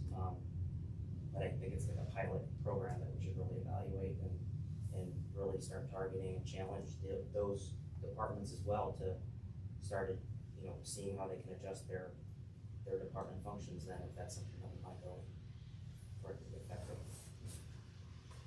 So, sorry, any other comments or questions? Thank you, Mr. Chair. So I think like people fixing printers or this or that, I think anyone should know how to do that in today's world, right? You got a printer at home, you gotta fix it. You just, that's not a function of some other person to do for you, right? It just is. I also think that some of the other functions are, I would expect, you know, from all of the things that are being described to us, that I should not be waiting for a records request. I should have it well in advance of any meeting. I should not be hearing, you know, budget things 30 minutes before a meeting. I should have had them last week. So I'm not really sure that, you know, the efficiency is there for the amount of money that's being spent. I have not seen the return on that, and I really think that there's much more that you know, technology and everything else provides to people to be able to do those jobs much more efficiently than I think are being processed. And I understand, Director Garreau, about your dockets and all of that stuff, right? Tracked many in my lifetime, many. I believe, though, there is also a staff over in the court process. If you're saying that, you know, they don't do that, then how does the service department run, right? They have to keep track of all of our maintenance tickets, they essentially are tracking all of the same things you're describing to us in your legal department. So I don't understand why it can't happen with, you know, a shared person. Mr. Chairman, they're not the same at all. To manage a criminal case and a criminal docket is not the same as ordering cards or tracking things through Eunice or whatever program they're working with over there. I don't agree with you with the same thing. But I would also point out that your budget proposal also includes, so you want efficiencies, you will eliminate the half of the duties for the secretary, for the administrative secretary of the law department, and you also propose, it looks like an 85% reduction of compensation for Mr. O'Malley's position is what it looks like, if I'm reading this correctly. We didn't get to that yet, Director. I'm sorry? We haven't gotten there yet. We're not there yet, but I'm intrigued by the concept of more efficiencies when you eliminated 50% of one position and eliminated basically 85% of another, leaving a prosecutor and law director. Because we're gonna get there in a minute, I understand that, but you're talking about efficiencies, but you're reducing in ways that other departments have not been asked to reduce. We'll get to that in a minute, and that's fine, but I just wanted to make the observation. But the general concept was managing a criminal case load and a criminal case docket and responding to discovery and accepting phone calls from attorneys who are seeking continuances of document requests. It's probably gonna get worse to some extent when we start wearing vests, camera vests, in terms of discovery and how you provide things to manage that, because it's gonna become a little more complicated. I would suggest to you that I think that the duty is well served, that she performs the duties that she performs, serves the city very well. And I think in the capacity that she serves it, you may disagree, but I think in the capacity that she serves the city, and she serves residents, and she serves the legal community, and the court system, or sometimes she's volunteering over at the mayor's court from time to time because we lost staff over there. I think she does a very good job of what she does. I think she's invaluable part of what we're We're trying to not saying achieve. she's not doing you know, I mean, Ms. Hannah, let's, Mr. Kelly make. I just have a comment, I'm not in favor of this particular item. To Mr. Grove's point, there's an awful lot that goes on with the legal stuff, so I'm not in favor of that particular one. Any other comments? So, this might be a good time for me to suggest that, I think approaching this as there will be a number of items that we will have consensus on, and having that as an omnibus amendment, if you will, is to identify those items, and then the items where there is not consensus, you can choose to have those as individual amendments or a package of amendments separately. This is not one where we have consensus, so that would not be in that omnibus package. But maybe something we vote on or not, but we will. So, is everyone okay with that approach? Parker, is that okay as an approach? It's your budget. So, go ahead. Yeah, I would say we just have to figure out how we get it, find the negatives, right, or more positives, depending on what turns up in the omnibus. Sure. Saw Director Guerrero and then Ms. Williams. If the councilwoman wants to go first, she's on the committee, that's fine, I'll be able. Ms. Williamson? Thanks, Mr. Chair. Is there a backlog of cases as far as trials go over on Rocky River, like there are downtown? Pat would know that probably as much as the next person.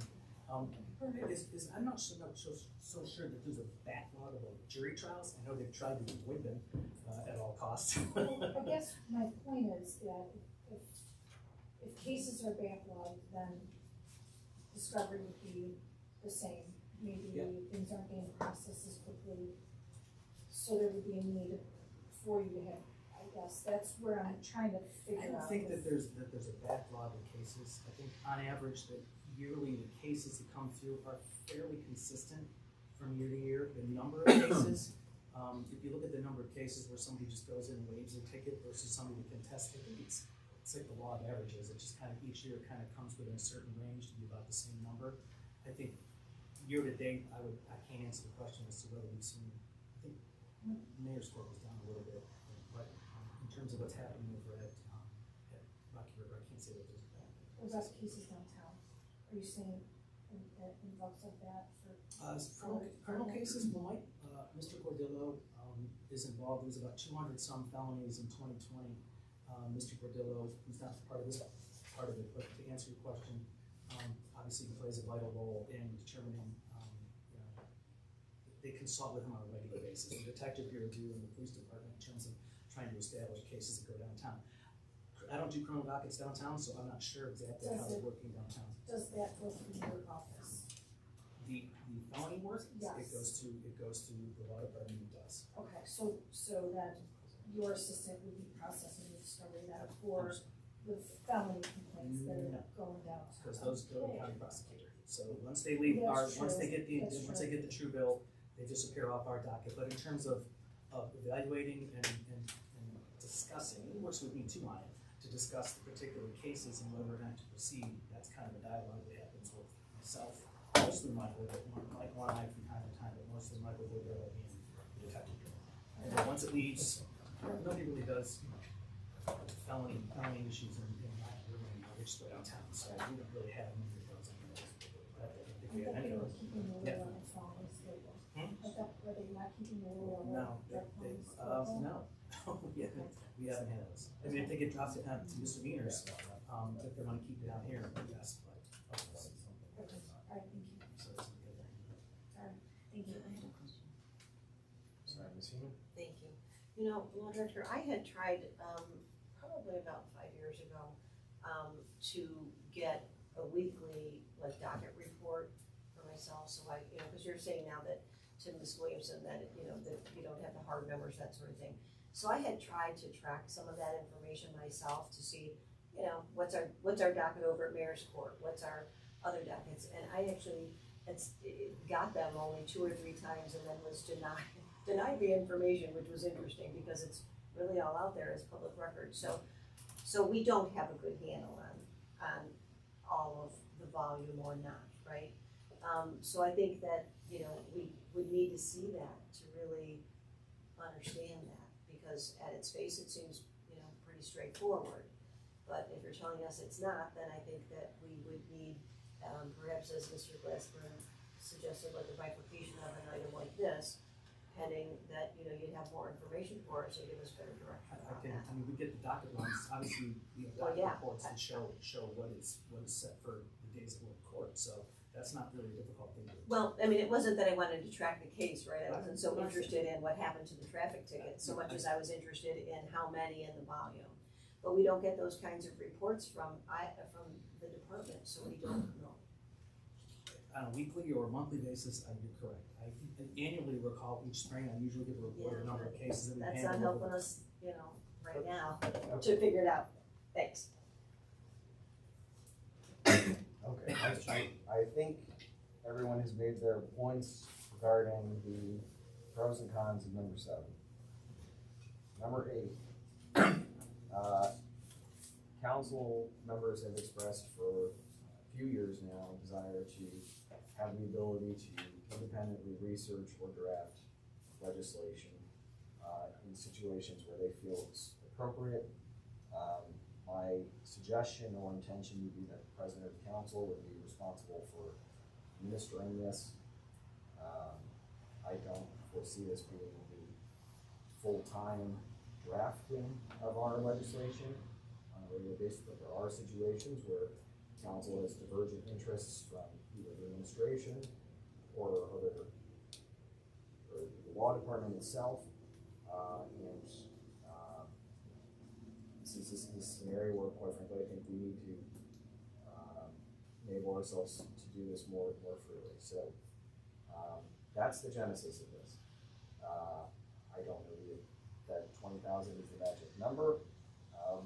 The following 2 items are questions as to how to pay for this in terms of where money would come from.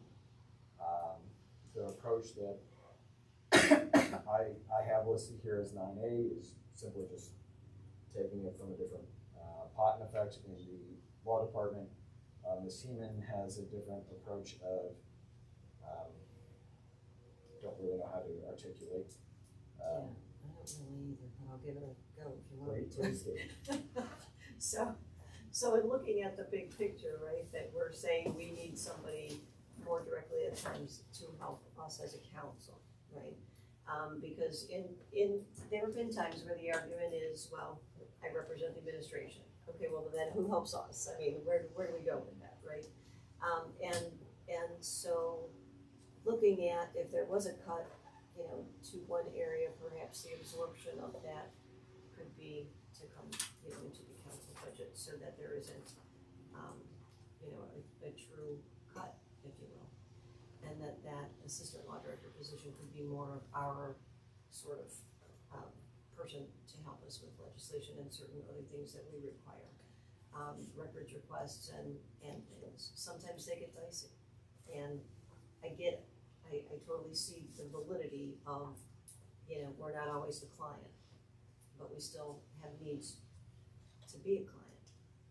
So that's where I derived that thought from in talking to Mr. Glassburn when he wanted to say, well, let's just take 20,000 and move it. Any council before I go to Mr. Burrow? Mr. Burrow. Thank you, Mr. Chairman. Madam Councilwoman, I don't know that I've ever said once that I represent the administration in the dialogue with you or anyone else in terms of my duties and performance of my duties. I can say, it's not that I can say I don't know that I have, I know that I have it. In terms of the performance of obligations, I've never said to you, I'm sorry, I represent the administration, that's just something I'm not gonna do. That's never happened. When we've had one situation where there appears in the past year that there may have actually been some sort of a conflict in terms of a public records request that was requested by a member of council. It was my recommendation to the requesting member that we seek independent counsel, because obviously we have one party requesting records and one party providing records. That would seem to be a conflict. Oddly enough, the attorney we selected never submitted a bill. We got a good deal. I'm not sure why he never submitted one, but he never did. So Mr. O'Shea did not submit a bill on that. In terms of the legislation, I have written and drafted over the past 5 years 557 pieces of legislation that has come before the city council. There are a handful of pieces of legislation that were either not drafted, and I say a handful, probably between 5 and 10 on top of that, that were either not drafted or that were held.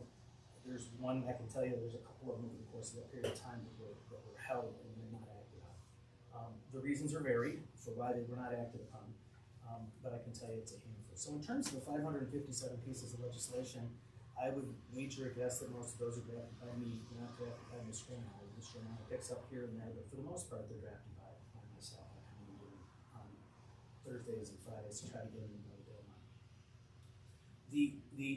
Mr. Chairman, if you'll allow me, because I'm not sure I understand, both proposals were accepted. It looks like it's not $20,000 for you to get your own outside counsel is what it looks like. It's $20,000 coming from my assistant's salary for you to hire outside counsel. And then the next proposal, it appears to take another $20,000 from that line item, which would make my assistant law director the only employee of the city of North Homestead that is receiving a pay cut. And the pay cut would be, what's he making, 55 down to 15. That's, help me understand what. So, Mr. Director, first off, this is not a list of accepted amendments. This is a discussion as to what members of council, including myself, have put forward as issues they'd like to see addressed. I just want So the reason I have labeled as 9A and 9B, for example, is there's two different proposals addressing the same topic. Whether either of them are accepted is a different matter, but they're not going to be concurrently accepted. It would not make sense for them for that to occur. So we may choose neither, but they're addressing the same question. And I separated out the hiring of an independent or outside counsel as a separate item, because in theory we could do that without addressing the proposals of they can take it from somewhere else. Right. If I may, since I didn't present to you, if I had maybe just be heard for one moment, because this deals directly with the law department, it's only a couple of items. The budget for the law department has remained flat. It's fairly flat. It doesn't go up a whole lot. The only percentage increases we've seen this year deal specifically with the staff that I have and the percent increases that they receive. I didn't receive one this year because that was the decision of council and the administration. Last administration, when we set my salary, it doesn't go up or down, it's there. So the percentage increases that you see primarily deal with staffing and adjustments for compensation, because it's what's 2% increase, I think it was, 2.5, forgive me. There is one exception in my budget. The only other change is my administrative, my law clerk. And Melissa is ridiculously wonderful at what she does. She assists Mike primarily in the part-time basis, obviously. And we're trying to get her to the point where she can become licensed for limited practice of law as a third-year lawyer, so that she's allowed to at least get involved in the classroom, the courtroom, and she can engage more with the court and even try a case. They'll let you do it. So we're working on it with that. I've told you in the past that we typically will do a program for a grant program, a federal grant program. They killed it. So we've had her up till now on the grant program, and I need money to be able to keep her on board. She's invaluable. It's something we do as attorneys to have these staff, these law clerks, to help them, train them. We've got, Stephanie Landgraf left a couple years ago, and she's a law director on the side. So I mean, I think it's an invaluable tool. Plus, it serves us in an incredible way. So it would have to come from. We have it coming out of the general fund, although in theory, you could probably do the same thing with her salary you do with Michael Dillos, which is split between between funds, the stop fund and the general fund, a 60-40 split roughly. We could probably do the same thing with her, we pick up a few extra dollars if you wanted to do that, since she's in that same capacity. The other thing is, I would probably recommend that we increase her compensation. I have been paying people $12 an hour for the past 12 years. And I think $12 an hour, I think we have unskilled entry-level labor that works here in the city making probably $12 an hour. She's a first-year law student in a specialized area, and I don't know that $14 an hour would kill anybody. Plus, I think she's worth far more than that. So we did ask $10,000 into our budget. Again, we could probably knock that down a few $1,000s and split it between the two funds to try to give a little relief to the general fund. But that's really the only change that we have. It's fairly flat. As to the part-time nature of Mr. O'Malley, onto the question that you have, that's my presentation, but onto the question before you. Mr. O'Malley has been here since before the year 2000, over 20 years. Mr. O'Malley is primarily engaged in property maintenance, building prosecutions. Mike Cordilla does not do building prosecutions, Brian O'Malley does. Brian O'Malley has been tasked in my department to work with me to do the prosecutions in terms of the civil litigation for the Westbury, in terms of the dog case, in terms of all of those different civil actions that we do. He's involved in those. He works almost exclusively in the public records side of it. He deals with the, he works for the various boards and commissions. You'll see him at the Civil Service Commission, where I think he was last night. Civil Service Commission, last night providing guidance to the Civil Service Commission. He works for the Planning and Design Commission in the evening hours, and he is an invaluable member of the team as well. We rely on the city of North Olmsted. I will tell you, we have a new administration. Some of the stuff we've done lately, you've seen, we gave you the contracting manuals book and stuff like that. Mr. O'Malley and I worked very hard last year, and I'll tell you, when there was a proposal to relocate the homeless shelter to the city of North Olmsted that you're not even aware of, that we worked very hard on over a very significant, intense period of days to try to solve that problem, which we obviously solved. He has knowledge of courtroom experience. He's got knowledge of civil practice. He's got knowledge of criminal practice. Hundreds of trials under his belt. He is an invaluable asset to the city of North Olmsted. The budget in terms of where we are in North Olmsted, I think you get a deal with Brian, at his compensation. He's a 30-plus year practicing lawyer, and I think he brings a unique perspective that has really served us well. That being said, I will also tell you that, although I'm not privy to discuss it, I can tell you that this administration, you're aware of some of it, has a number of initiatives that they're bringing forward that are going to require extra time in terms of the law department. I discussed that. Some of this you're seeing, it's starting to filter out a little bit in the budget, but there are a number of things that the mayor has engaged the law department in that I think that a full complement will be required to assist in that regard. In terms of the legislation, I'll stop speaking on that, but in terms of the legislation, look, I'm always going to be willing to discuss with you the drafting of legislation if you have a particular issue. If you have something you want to talk about, that's always very fine. I don't know that if there's a conflict of interest, I pointed out last year, if there's something that I believe is a conflict, that's not going to be an issue. We'll find outside counsel to deal with that particular issue. I suppose it's inherent in the nature of a law director in every city. When you provide guidance to the council and you provide guidance to the administration, it's going to be the same perception all over the place, right? The exception is an elected law director is an independent, doesn't work for the mayor, is beholden to the mayor, and isn't hired and fired by the mayor like in many other communities. All right, so I get to make my decisions based upon my client's interests and not based upon the fact that I'm afraid I'm going to lose my job. I'm afraid there's going to be something happening like in other communities where they're appointed. I've always felt that was a significant value in having an elected law director. I've just always thought that. I've seen it in other communities. I've seen it work in other communities. I've seen other communities with a mayor's. Our law director, the city of North Olmsted was sued by our mayor not that many years ago, right? Because of the law director's advice, which was the right advice, with the more usual in the city of North Olmsted. So I think that in terms of the ability to provide service and the ability to answer your questions and deal with that in confidence and with the assurances that you're going to be getting the advice that you need, not because I work for the administration, I don't. I think you should take comfort in that. Look, this is the job I do. This is what I do. Oh, that's it. All right. So that's my job, and that's what I intend to do. I have excellent work with Mr. O'Malley. The the value that he brings to the city of North Homestead is immeasurable. And I would leave it at that. Thank you. Thank you. Is there other discussion before I go to Ms. Smith?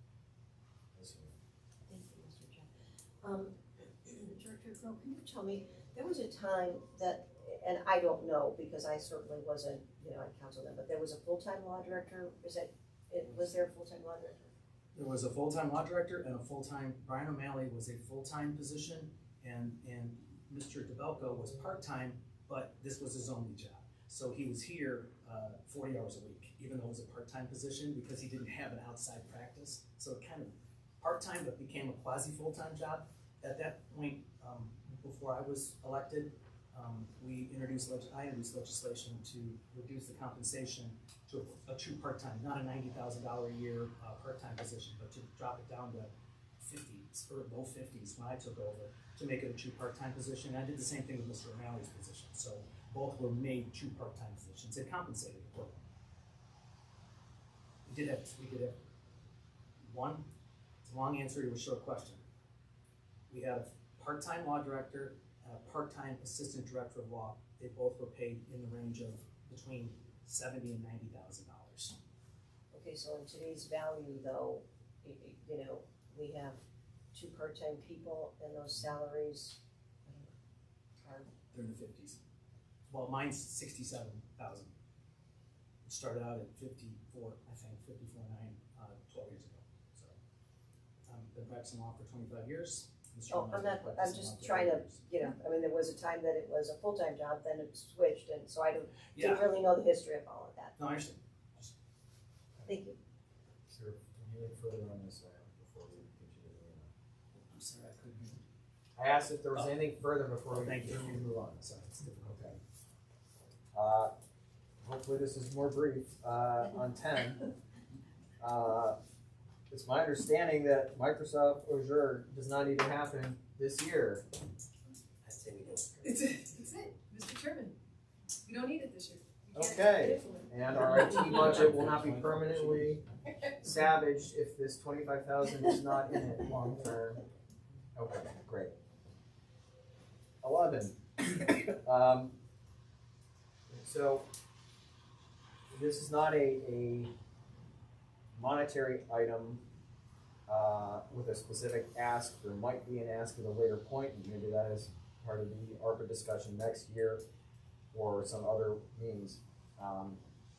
But the suggestion is that the city go about having a energy audit again. There was one done several years ago. But have an energy audit that is of a sufficient grade that we could, one, make decisions as to whether we would want to add any kind of, whether it's alternative energy or just more efficient HVAC anywhere. And there are programs to pay for that, those investments based on the savings of the energy savings. But you have to have an audit done first. My understanding is we do have a HVAC need in the service garage. And so that is the nature of this request, would be that we go forward on this road. So. Mr. Limpert. So, like you said, there's no dollar value tied to this, so are we just proposing that we should look for opportunities? You said the grants are following the results of the audit, like you said? So my understanding is that communities that have engaged in this, school districts, cities, some of them have paid upfront for energy audits, some of them have paid for that, and then using the proceeds of the project, in effect, put it in the bond or put it in the financing of the project. Okay. And so it effectively becomes a net. Yeah. But there may be some use of funds in an intermediate time period. I don't know what that costs. I have reached out to Cuyahoga County because they facilitate this and asked them. They've been very eager to potentially get involved with us, but again, it has been a number of years since we did. I think it might have been 15 or 14 when we did it, which certainly is too long ago to be able to use that study. Mr. Massarella. Mr. Chair, the administration, we haven't really rolled this out publicly to you guys. It's going to be coming soon, but we've had some internal talks and, things about using some of the Ohio, code, we're looking at some legalities of it, where there would be an energy audit done, and we could, and it would be done through another, the company would, it would be free to us, and I think that's kind of what you were hitting on. Yeah. And that company would then, guarantee the rates of anything that we bond out from the expected savings and things like that. So that program is going to be coming, hopefully, once we get a few things worked out on the admin side, to you guys soon. And Mr. Chairman, then we Yeah. would be happy then to work directly with the county as well, with you know, to include as many partners as we can. Again, I wanted to try to explore to find out what seed costs we might need for this, and you represented to me as professionals. Likely the answer is none, but that's not a. So then we can get the legalities and things like that worked out, the potential cost of the city is nothing, at least initially, and through all the way through. We might have to pay for we'd have to pay for the investments through bonding, I think, up front. But if we don't hit but we recoup that in the energy savings, and if we don't, the company's on the hook to pay us for the difference and the cost. My environmental engineering teachers from college would hate me if I didn't try to co-sponsor such a excellent idea. Yeah. Okay. No, and that's, thank you, Mr. Boston, that's a great idea, and the administration for looking to explore those anywhere we can understand our costs, which I think that's been asked on a lot of occasions that relates to energy, so I'm excited to get some better feedback on that and improve it. So, thank you. Thank you in advance, Mr. Service Director, for being tasked with. I'm here for. Okay, we already talked about the utilities for 12, 13. We currently have part-time, a building commissioner and a plan reviewer which is the same individual, both of which roles are part-time. We are paying in the budget $128,000 for those two roles. That may be the correct rates after all, but my ask, and I would hope the rest of council would consider in this, is again, this is another one of those situations where we need to see what the alternatives are before making a move, but it appears to be a lot of funds for two part-time roles. Yes, if I may, yes, Yes. that would be a good observation, and currently the contract runs through the end of the year, but I think as we look at all of these different kinds of contracts, we feel an evaluation is due with the potential to go out for bid for that again. Any further discussion on this one? 14. We've all become much more familiar with our dog policies over the past year. That situation, certainly on the front end, did not work out well. And so the ask here is that administration review this, because we have a budget line item. We pay Bay Village $42,000 to provide us a part-time animal control officer. Again, that didn't appear to work out for us this year. So at least the way some of us would have expected. So that to look into whether that is the optimal framework moving forward. I'd like to be included on that, please. Me too, please. Okay. Okay. Just put all of us on there. I think this will be in the omnibus. Mr. Chairman. Yes.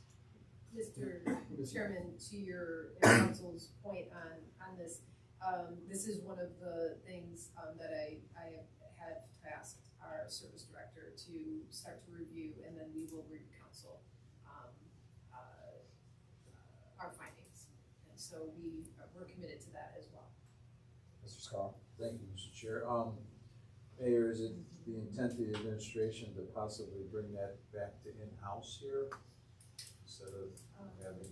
Mr. Chairman, to the Yeah. councilman, it's under review, and so, we'll bring to council, the options and move on.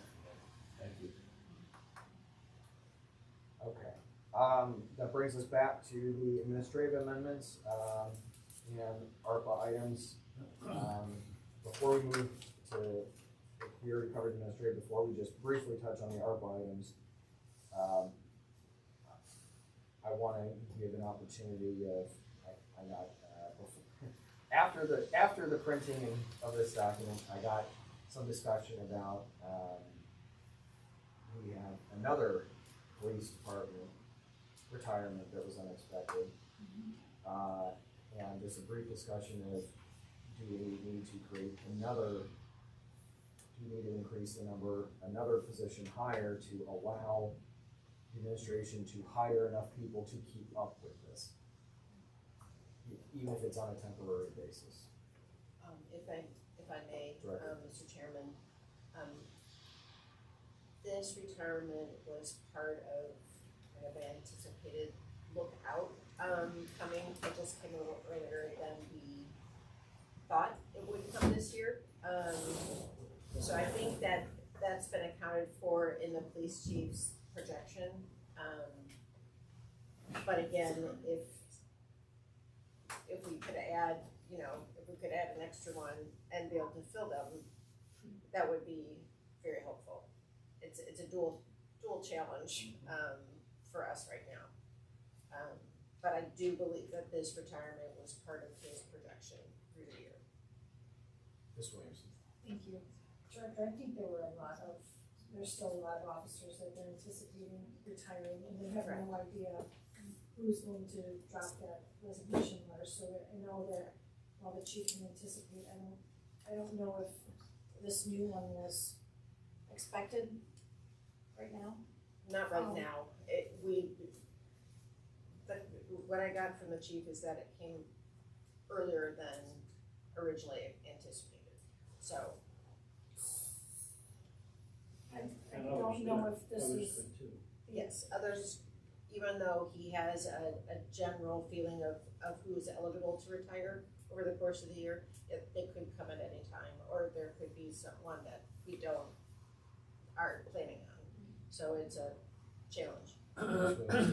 Is this an appropriate time to discuss numbers?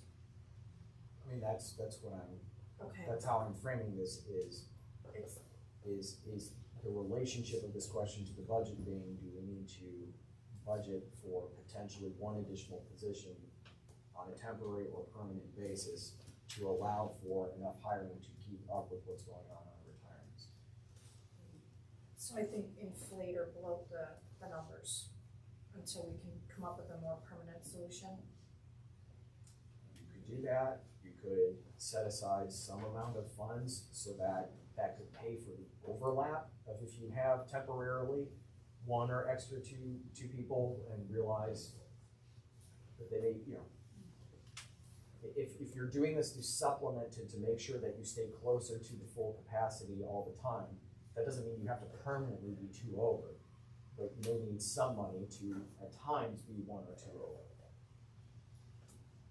Is it true that we are down in the 30s? Not with permanent hires, but with the fact that we have lost this officer, the 3 officers that are now on administrative leave because of yesterday, and then any other health issues, we're down in the 30s. With the officers on leave from yesterday, that would be correct. Okay, and that is putting us in a very critical position. I think everybody can agree with that. It's. Director Counselor, I saw your hand at something. I just wanted, because there's a lot of new people here. Yes. 45 is what the staff was at. And in this budget, there's 3, and there was in the last couple years, 3, so up to 48. They've never been able to get to 48 because we can't hire them. So it's not a matter of that there's not enough people in the budget to do it, it's that no one wants to be police officers anymore. So, and because we did anticipate, and they have anticipated these retirements coming up. And I believe there's like 5 in this year's budget. So there is that was the plan. It's just that because of the nature of the job that nobody wants anymore, for some reason, they can't get them hired, so. I think it had a lot to do with the testing too. Director Groves and Just Mr. another Kelly, comment. the Just safety another director. comment on that. We have had, and we have also, as one of the carryovers from the last administration that's been watching this, we have had probationary officers that didn't make it. So there's been a number of those. So even when we're able to get somebody, there's no guarantee that it's going to work. And we've had several over the past couple of years that just didn't, we weren't able to keep on staff. And I know I wasn't here for the police department, and I already talked enough tonight. I wasn't here for the presentation, but I'm sure they touched on that issue about how difficult it's been to secure people. Even laterals, it's been difficult because other cities are competing to get your laterals, and compensation issues or packages, or somebody wants they want to carry forward their seniority, or they want to get their vacation days. It's a very challenging time to get young talent that's fresh, brand new, entry level, and even the seasoned, experienced officers that want to lateral over. It's a challenge.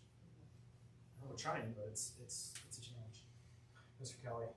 So it brings us right back to what we discussed at the budget meeting, which is to get to that national testing, which would give us a better opportunity to find candidates and to try to bring up the lateral pay for people coming in from elsewhere. And those 2 items would help.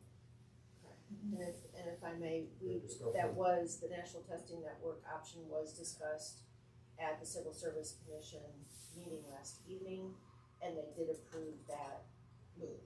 Okay. So that is now able to move forward. Good.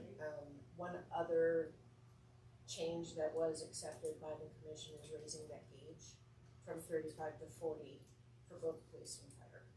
So that opens up some additional Entry or lateral?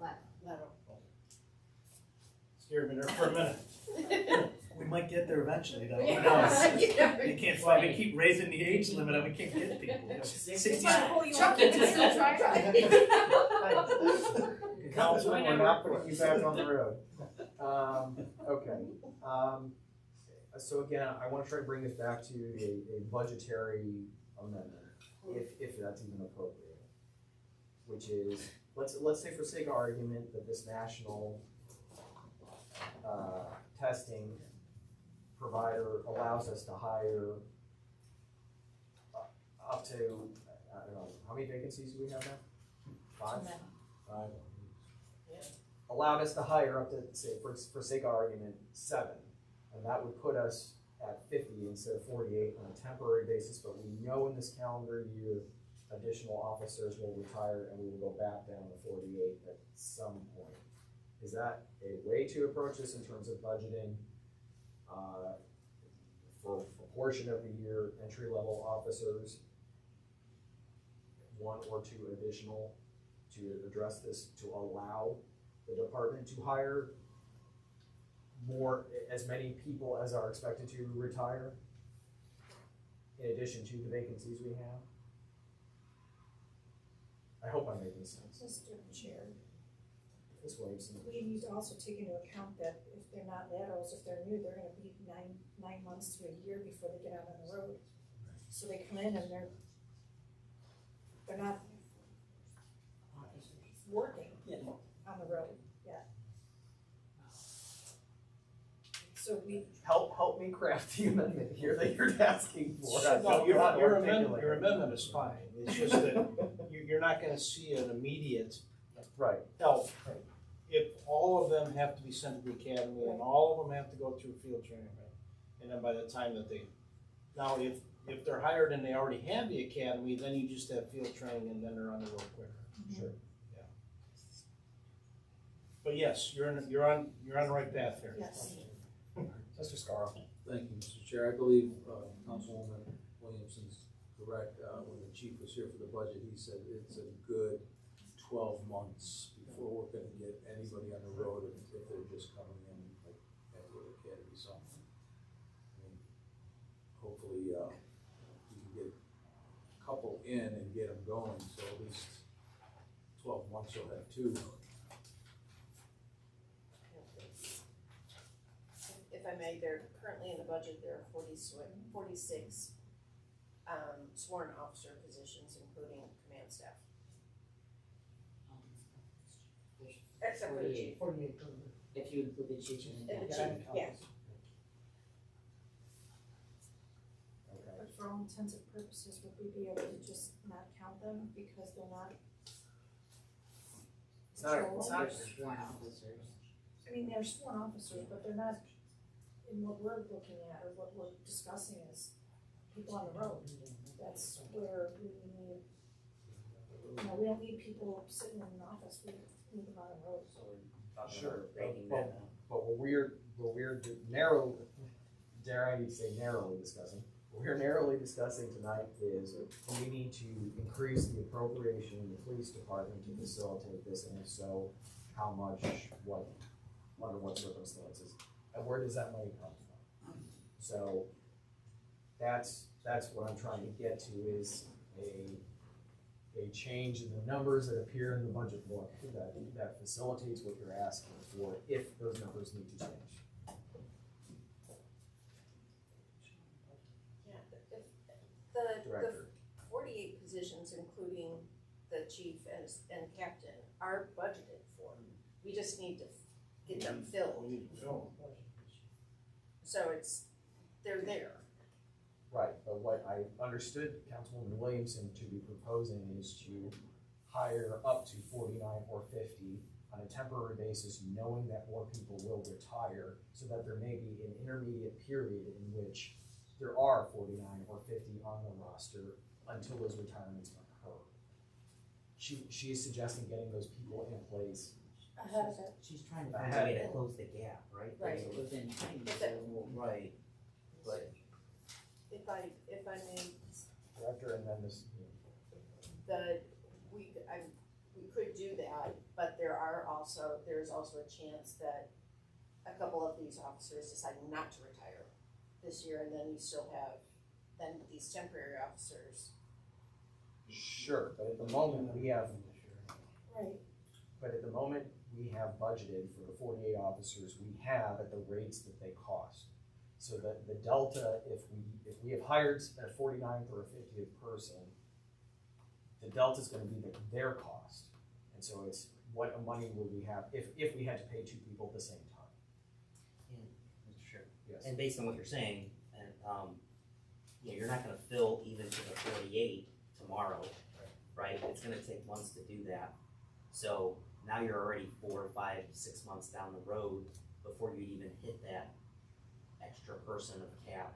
So now you're talking 12 months from 6 months from now, so now you're talking 18 months. So I guess the question is there a concern that people would, that Yes. you're talking this year and next year, Yes. really, or next year and a half, right? So I think, and then if we get to August and we've hired all 4 of those people and nobody has dropped and we're at the full amount, that doesn't mean we have to fill that budget item. If we find out that they're not retiring, right, and we haven't got to that 48. It's a flex, You know, I'd like to suggest that, you make a provision for 50, right? Which allows for this extra that you're looking for. It allows for, this interim of we've got positions unfilled, but you can max up then to 50 if you like maybe in one pool you'll find several good people, right? So you would have the opportunity to have 50, and then if people retire, they retire. Now you have that much more. And again, to Mr. Limpert's point of that, the overage in the budget is easier to have than to have it be under. And I would argue that you can't even fill those 2 positions till after June or July. That's right. So it's like for the first half of the year, yeah, or fourth quarter or whatever, right? Because we're trying to ramp up anyway. Because we're not. I think you can manage it effectively, but it gives you flexibility to be able to understand and I get it what Chief Wagner saying, he doesn't know when people are gonna drop, but Right. if we are seriously concerned, and in this case, I'm hearing a lot of rumblings from people who aren't in the police department, but know enough people in the police department to see that maybe there needs to be some consideration for this to provide the administration more flexibility, make sure we're okay. Yes. Absolutely. And it's on I think we all, as a council too, have to understand this should be more on a temporary basis here, based on whatever the age range of retirements is. It sounds like we've got a lot of people that are in the window right now, more than we usually do. Is that right, or is that not right? Years prior to. Or is that not right? That's what I'm trying to. Swear. Mr. Chairman, I would suggest to council, please don't use the words, temporary, when you're speaking about, positions, within, regardless of whether they're in the division of police, fire, administrative, please don't use those words. Thank you.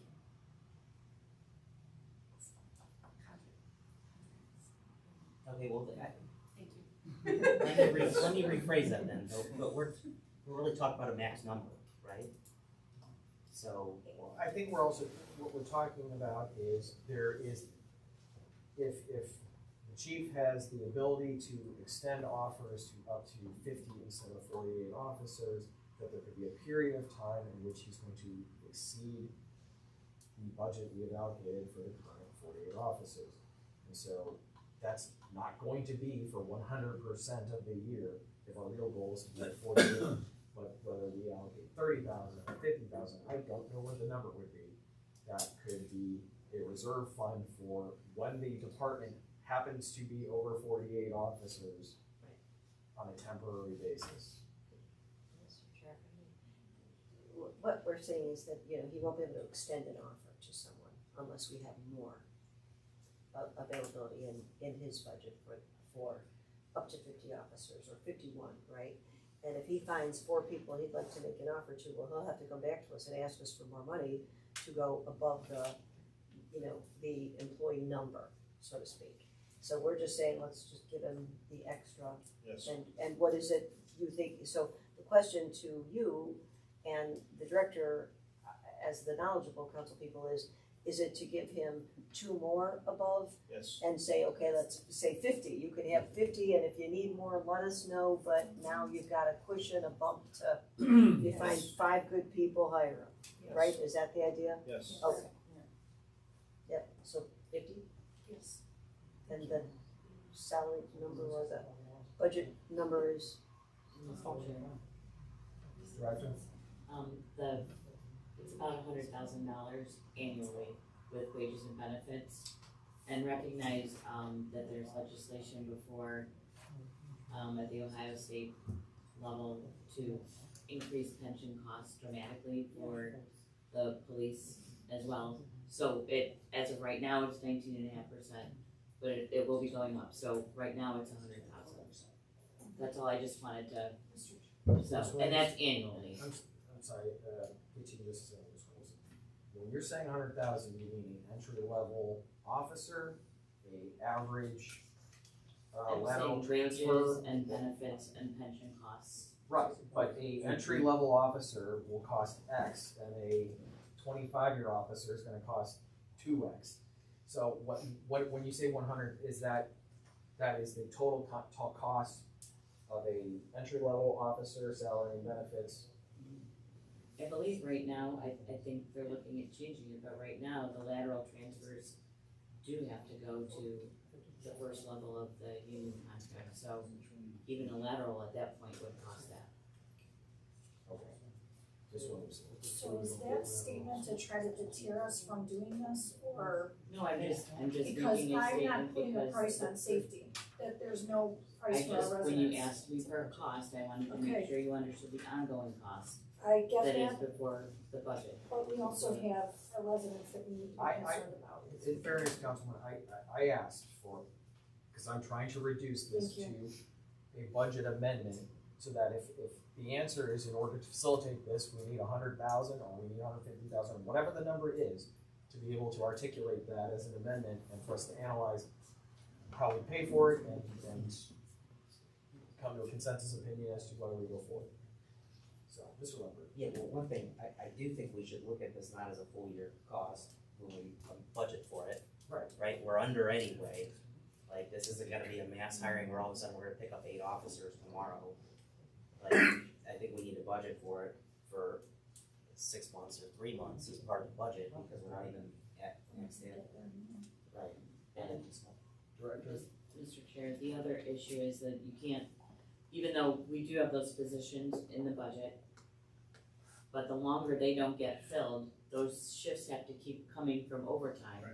So the overtime dollar amount goes up, and that goes up a lot faster than a starting person. So there, while the money's in there at that amount, when you're starting to increase the overtime, it's gonna go up a lot and get eaten up faster than a 40-hour person in the beginning of, their career. So you would probably at some point wanna look at the budget and add to it in, like, say, August, when you come back, something like that. And see how much you need to add to it at that point. So, Director, I'm trying to not make this a judgment question. If we were to, in some form or fashion, give authorization to the police department to have up to 50 paid positions with the intent of getting the roster to actually 48 long-term. All right, I'm trying to figure out, is your suggestion that the additional cost is 200,000 because we would have to budget as if they're year-round? We could do something less, or Ongoing cost, it's $100,000 annually per officer, starting out. However, you aren't gonna be starting out at those next 2 positions, because we can't fill the 48 that we have in there. So I think that what you're suggesting is you want to authorize up to 50. However, which I think there's legislation that does the up to 48 now. I think the org chart provides the specified number. I think it's up to 59, sorry, Michael. And what's the total I number? think it's up to 50, I think. Oh, It's the high number. That was the old days, Probably yeah. so. So then there might not have to be legislation, and then it's just a matter of putting money in the budget for it, but We should just budget for a quarter, don't you think? Ms. Williamson, like 4th quarter, just budget a quarter, 3 months worth. Figuring that if we get there, it's gonna be later in the year, and I mean, just all depends on when the national testing, when all of that goes through and we're able to pull hires from there. I mean, that's really gonna determine where and when we'll need to budget. The only comment I was gonna make is if we make the assumption that we're offering up to, we budget for 50, even if it's less money this year, if we don't have the retirees, what happens to those 2 employees? Do we tell them if we hire them in November that they don't come back, or do we budget them next year? And that's the only other thing, if we hire them, I think, don't you have to just consider it as being in the following year as well? So on that issue, Mhm. yes, there is a risk, there is a period of time. Mhm. But inevitably, we will not have police officers from now until infinity. Someone will retire at some point. So it's however long is the difference in time between those, when we would anticipate and when someone actually does. Ms. Williamson and then Ms. Gilchrist. Thank you, Mr. Chair. We also have to take into consideration though that, is it the overtime cost that you're gonna kill us, or is it gonna be bringing on new people? I mean, we don't know where the overtime is, so if we have these people, we might be avoiding the overtime issue. So it could potentially balance out. it could potentially. So, thank you. And then, we get more people on there. Ms. Gilchrist. Thank you. I just wanted to remind us that there's, they said on Saturday when they met, and I wasn't able to be here, but I watched the video, that there was 13 to 14 police officers eligible to retire in the city. So I think budgeting for more, somebody will retire, and 5 are planning to go this year. So. So Good idea. we are at 50, is that what I'm hearing from Well, HR? we need to go to 50. So we go to 50. So what is then, is the amendment authorizing the police or increasing the police department's budget to $200,000? Or is it 50,000 because that's 2 positions for 3 months, and then we'll enter next calendar year and have to reassess that? Reassess. Reassess, yeah. And Mr.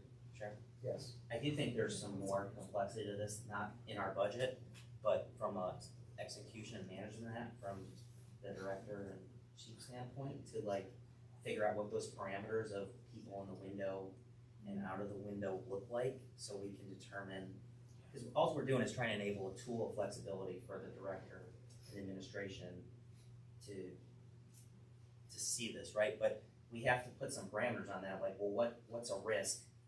Like, we're saying that these numbers sense to be a risk of too many people in the window to where we're gonna potentially add more overtime, not have enough people on the road.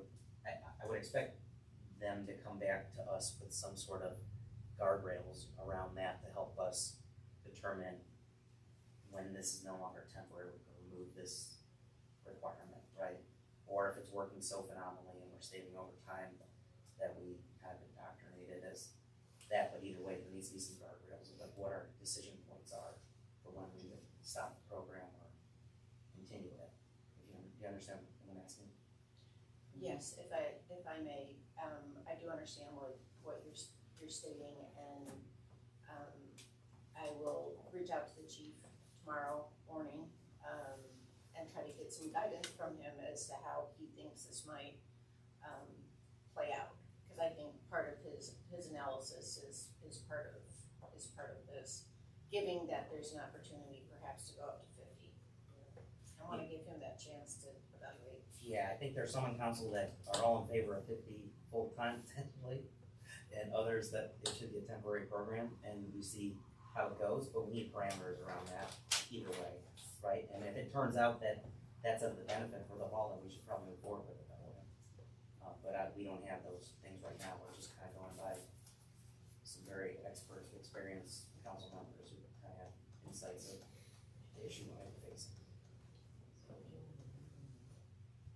I'm trying to create a number so that we can Yeah. distill this into a budgetary amendment. If you ask me, I would say 52, but I would be fine with 50.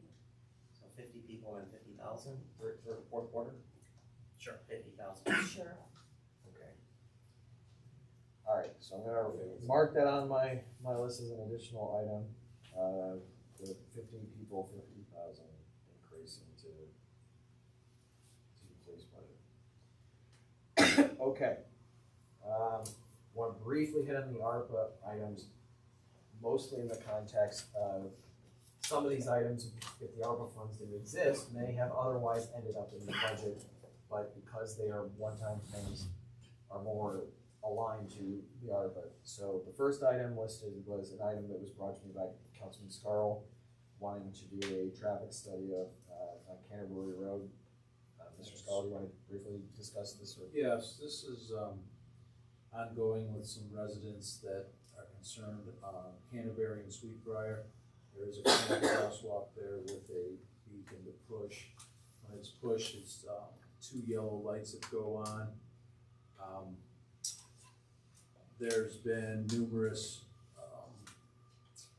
mishaps there where children are trying to cross the street from Pine, or even in the summer riding their bikes from my development, Sandy Ridge, to Canterbury Woods or Tallwood across the street. And when it's activated, they don't want to stop the cars. And the children think just because they press it and it's yellow that, you know, they're good to go. Well, we've almost had 2 since I've had 2 residents call me since I've been in the office about the mishaps there, and brought to my attention that other cities have changed the yellow lights to red to flash when the beacon goes on. Lakewood's one of them, and another one on the east side. I can't recall what I was told. I told them I'd bring it to my colleagues and see if we can get something done to do a study to get those lights changed. It's an easy fix if you just change 2 bulbs out. And if the ordinances in the state allow it, I believe if cities have done it already, the state must allow it, but I'm not sure about our city ordinance. Mr. Kelly. So we're currently looking at a hybrid beacon on Clegg Road at the crossing for Clegg Park, which starts out flashing yellow and then goes to red. Yeah, so that'd probably be a good opportunity for something like that there also. It's a good idea. Yeah. Well, the hybrid beacon on Clegg was 50 or so thousand. It's a big expense. Yeah. What Councilman Scarl's proposing is literally changing the bulbs from yellow to red. Right. Yeah, So- it's so- an easier fix. Mr. Mazzarola. So council knows, like, Councilman Scarlett talked with me about this, and I've looked into this. Our engineering department says that we cannot do that without a traffic study. That's why he's asking for a traffic study. Okay. That, I don't know the legalities of that. That doesn't sound right, but I don't, With any like traffic sign, even a stop sign needs a study to be able to pull them on. Ms. Williamson? Thanks, Mr. Chair. I recall that, and I know it wasn't this administration, it was last year, but we had legislation to look at Berkshire and Porter. Could we find out if the former administration ever did put those? It was, I can't remember if it was introduced or if it was held in committee, but I know that there is you guys, looking down here, it looks like you guys have something for additional studies down here on this funding. But, it'd have to look to see if it's in committee or not. Okay, sorry. It may have been unmarked, but I don't know. Ms. Oh, because it wasn't direct. Thank you. Can we increase that amount? Because, we had to do that legislation for the location that Councilwoman Williamson just mentioned. I have made requests for stop sign, guardrail, this, that, and told no, you have to have a study. So I think that we've got more than one location that seems questionable as to why we can't have a stop sign without having a study, so we might need a little bit more than that. So, I don't want to try to articulate the ARPA budget tonight. I want to highlight a handful of these items that, again, I think otherwise would have ended up in this budget, except for the fact that the ARPA funds exist. Okay. So, but yes, you won't get any argument out of me that is something would like as a larger amount there in terms of number 28. I did, the other ones I wanted to just briefly touch on are 19, 23, and 24, which are 23, Councilwoman Williamson and Councilwoman Heeman during the budget meeting discussed the gazebo, North Homestead Park gazebo, ADA access ramp, and wanting to get that replaced, repaired, not be at a vertical angle. And so that is something that, again, I think otherwise would have been in this budget, but acknowledging that for the ARPA. I don't know if there's much to discuss on that. Would you please read the 19? Sure. On 24, Councilman Kelly brought up in the budget discussions that the fire department did not have the IT equipment to do trainings at the fire station, and he wanted to see that would happen. So that's what that is. again, we've seen that the ARPA budget could potentially be a place for that. 19, I don't know that it would have been helpful in this most recent incident with the Starbucks, but we do have a council-initiated program on the books of a volunteer camera registry that has not been publicized yet.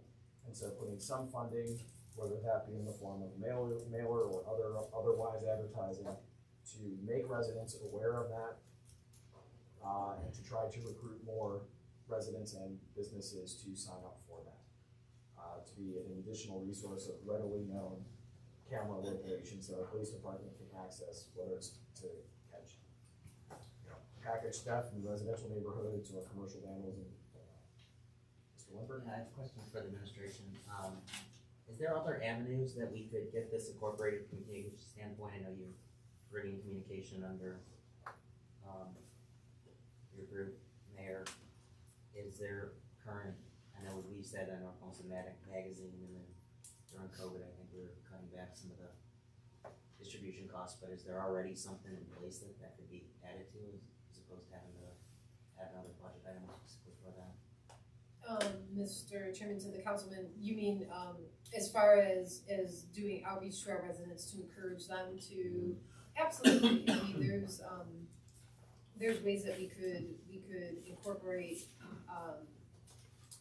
this with some of the lists that we have, and then I think with some of the ideas that our communications team is working on as far as increasing the ability to touch residents in general, we could absolutely do that.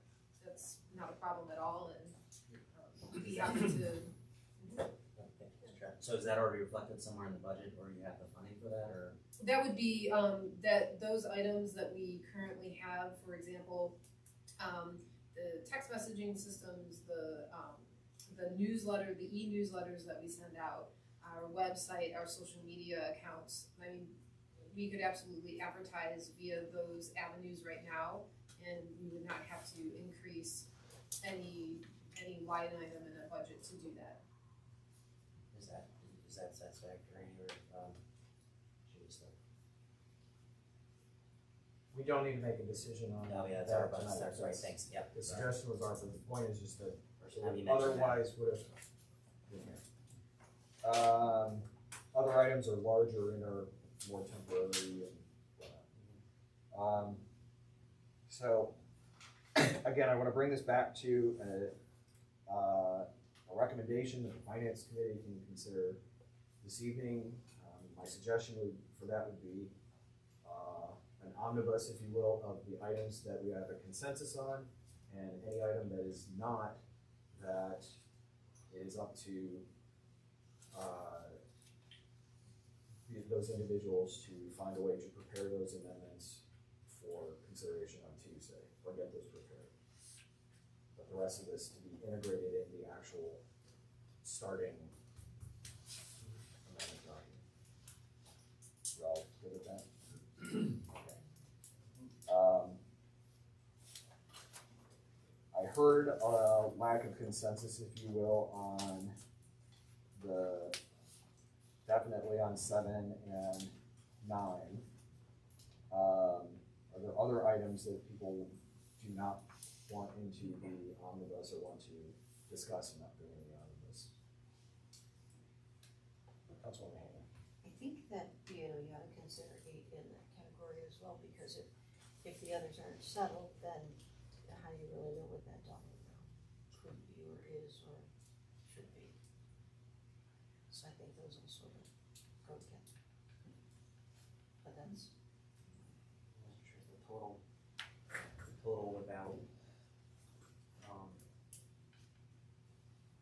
without 7 and 9, we would be, well, let me do my math. Initially, we would have been we would have been at spending 13,000 more than the starting budget.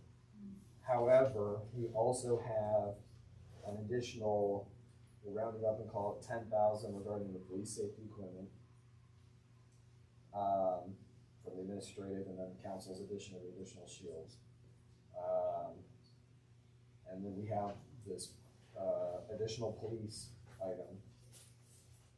The mowers are not included, but there's an offset, and the net impact's about 4. So if I'm doing my quick math, that would put us at spending a little under 80,000 above what the budget currently is, if we adopted all the administrative amendments and everything but 7 and 9. If we take 8 out as well, that would be 20,000 less.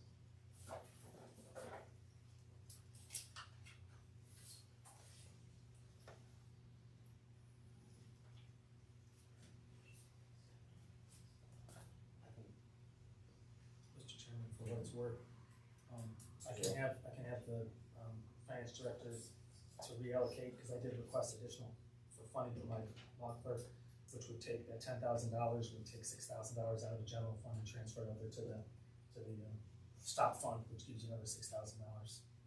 So I'd only need $4,000 for that line item, and you would need $6,000 more on the stop account for salaries. So I can free up another, assuming you're gonna let me have the 10,000, which I hope you do, you can reallocate it to give you a little bit more money in the general fund. If that's something you're interested in doing, adding small numbers together, so I thought I'd throw that out there as an option. We do it with Mike, we divide it between the 2 funds. Thank you, Director. The 10,000, my understanding, was in the as introduced budget. Yeah, good question. So That's fine. if we did not go forward on that, that would be. If you're looking for money for something, Yes, I would opt it out. I take that. Did I see a hand, Mr. Scott? Yeah, thank you, Mr. Chair. So, Director Bureau, you only want 4,000 for the law clerk. That's a $2 an hour raise for 4,000. Yeah, it's 4,000 from the general fund, and then the other 6,000 would come from the stop fund, which gives a little relief to the general fund. We split Mike's because of the way it's funded. Legally, we're allowed to split it between 2 funds, so it gives you some general fund relief. Just 6,000. I still need 10, but. Director, I think we're talking about 2 separate things. Your request is 10, and that's to fund the position. Yeah. And then you have a separate suggestion from that you want to increase the wage from 12 to 14? No. It's that 12 to 14 is included. Rather than 10 in the general fund, I would only ask for 4. Right, but $2 an hour. Oh, yeah. It's not 10,000. That's not part of this discussion. Oh, that's not, that's. Okay. Right. It's in the salary range, we have that established. We can do Oh, that. okay. I didn't know if that was part of the time. No, that you were that was asking. just part of my, Right. that's why it was so long, and this is my presentation. Thank you. Not just my debate. I think we keep eating and just look. But thanks for listening. Somewhere. Just we propose another cut, right? I mean, based on.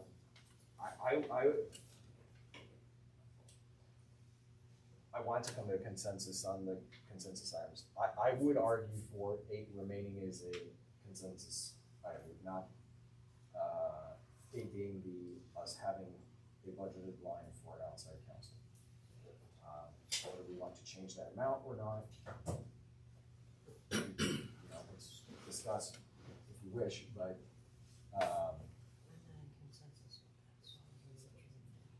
okay. For 8.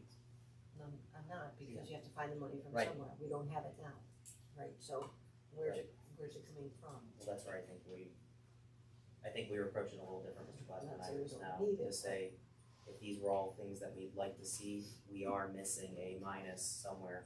I think we have to go back and figure out if there's a consensus minus somewhere.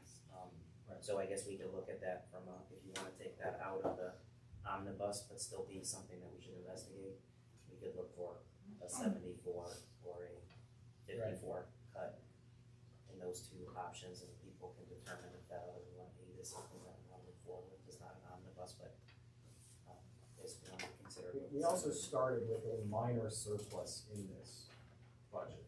I don't recall offhand where that number is at the moment, but it was. Mr. Chairman, ask one. Yes. Ms. Hopper, do we have any updates on like tax collection and things like that from when the budget was made? Have we Have we recovered more, do we have more revenue than we expected? We actually, are collecting less on income tax because, I mean, it's still good because I think of wage increases. But, there are some major companies that are not here this year. And additionally, some, are working remotely or hybrid version, and they are now required this year to withhold where the employee is actually working. So, Rita has suggested that, after the first quarter, we'll know where that, what that number that might be a problem for the 4 quarters is. Because they don't have to tell us what they're doing. It's with their employee, so it's not like we get a notice saying, hey, guess what? So we have to wait until they file their quarterlies to know where they're actually withholding to. Okay, I'm sorry, did I see your hand? No. Okay, so if we do not have 7, 8, or 9,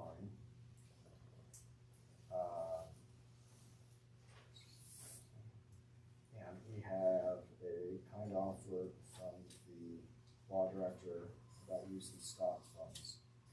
The 6, we were talking about using the police for the 24,000 for the police shields. Is that all or part from the general fund or from the law trust enforcement? I don't, Mr. Chair, I don't think we should use the law enforcement trust for that, because while we know of things that are coming in, forfeitures, they can take their good sweet time in coming in as well. If this is something you wanna buy immediately, I think you should put it in the hotel motel. I'm sorry. So, Okay, hotel that would motel. be fine. But may I ask, just question, so are you saying that all these, like, when you say economic development, that doesn't necessarily mean, you mean that fund? You mean the general fund in the general, the economic development division in the general fund? Correct. Correct, okay, Correct. I just wanna clarify that. Yes. So for the purpose of this analysis, the 24 of the, what I'm getting at is the 24 is from the hotel motel fund. It is a different fund than this. So that leaves us 4,000 out of Springville, which is a separate fund, but is much more. I want to complete my math train for just a second here. Okay, what would you like to say? I'm not objecting, I think, I keep seeing you wanting to raise your hand and it goes up and down, so I'm not sure if you had a question about money from the stock fund before we do the math. I wasn't No, sure. I'm not. And I'm not chairing, I'm sorry, but.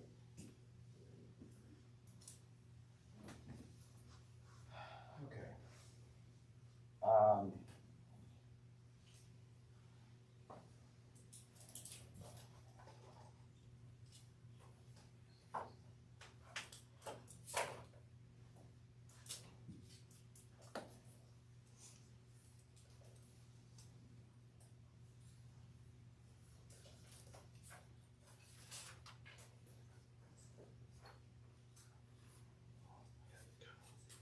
Okay, so by my count, that puts us approximately at 41,000 over.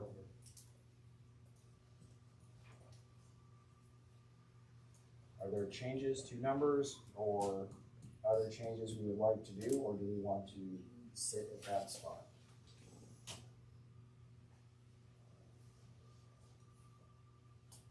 It's 41, about 7, 41 in the general fund, without 7, 8, or 9, and I'm counting the 4,000 of the Springville mowers difference is coming from the general fund, although I know it can come from the balances of the account, but okay. Or are we comfortable with sitting at the 41, because quite frankly, it's largely driven by the 50 at the police? Or not, well, I shouldn't say that. Mr. Chair, Yes. would it be helpful if we just ran, cause I'm coming up with 43 before I do the law clerk split. Yeah, I've done it twice, 37,000 for the general fund increase that's required. And can I just go through those numbers and, so that we can make sure that we agree? Sure. Okay, so number 1, 2, and 3 are all increases to the budget. Yes. 70,000, number 4 is a reduction. 5 and 6 are increases to the budget. Number 10 is a reduction to the budget. Number, Off the list, we have the mowers. And the but police. the mowers are Springvale, so they can come out of Springvale. Okay. And then the new equipment, the police 2024, whatever it is, Yep. can come out of hotel motel. But we have 50 for police, to go up to 50. And then we're gonna reduce the general fund and move it to the law, the stop fund, 6,000 for the law clerk. Correct. So I'm coming up with $37,000 increase to the general fund budget. I do, Yes. I'm trying to decide. I was counting the 4 from You know, Springdale. yeah, but you, yes, I don't it's have the the, same. 'cause I'm sorry, you didn't carry it all over to the net. The 10,000 for the storm foreman. That would have I'm to sorry, be you're right, you're right. added to that, so that would is- be that- I missed that one. 47,000. Yeah. And then the 15 is in the TIF fund, so that's not, Yeah, related. that's, yeah. Okay. What was our, or what is our starting surplus in this budget, Director? You can tell us. 45,487 is the projected carryover. I'll tell you what, I'll find the other $1,500 or whatever for you. Turn the lights off. Right. Starting with. Council till like 9 o'clock every night, I mean, this one. Exactly. I'll make a deal. I'll find it. Are you all satisfied with that for the omnibus for tonight? Yes. Yes. Okay. All right. If that is the case, and Finance Director can understand this as a as instruction, then I would move to amend 2022-17 with the items on this list and more as discussed. Is for a second. Second. Seconded by Mr. Lippert. All those in favor? Aye. Aye. 0, okay. And then Okay, I'm gonna eye it anyway. 7, 8, or 9, or any other ideas are to be articulated as amendments. You have to have those ready before Monday in a way that can be articulated as an amendment in the budget. Okay? Good job. Good job, Chris. We are done at 9:56. My apologies.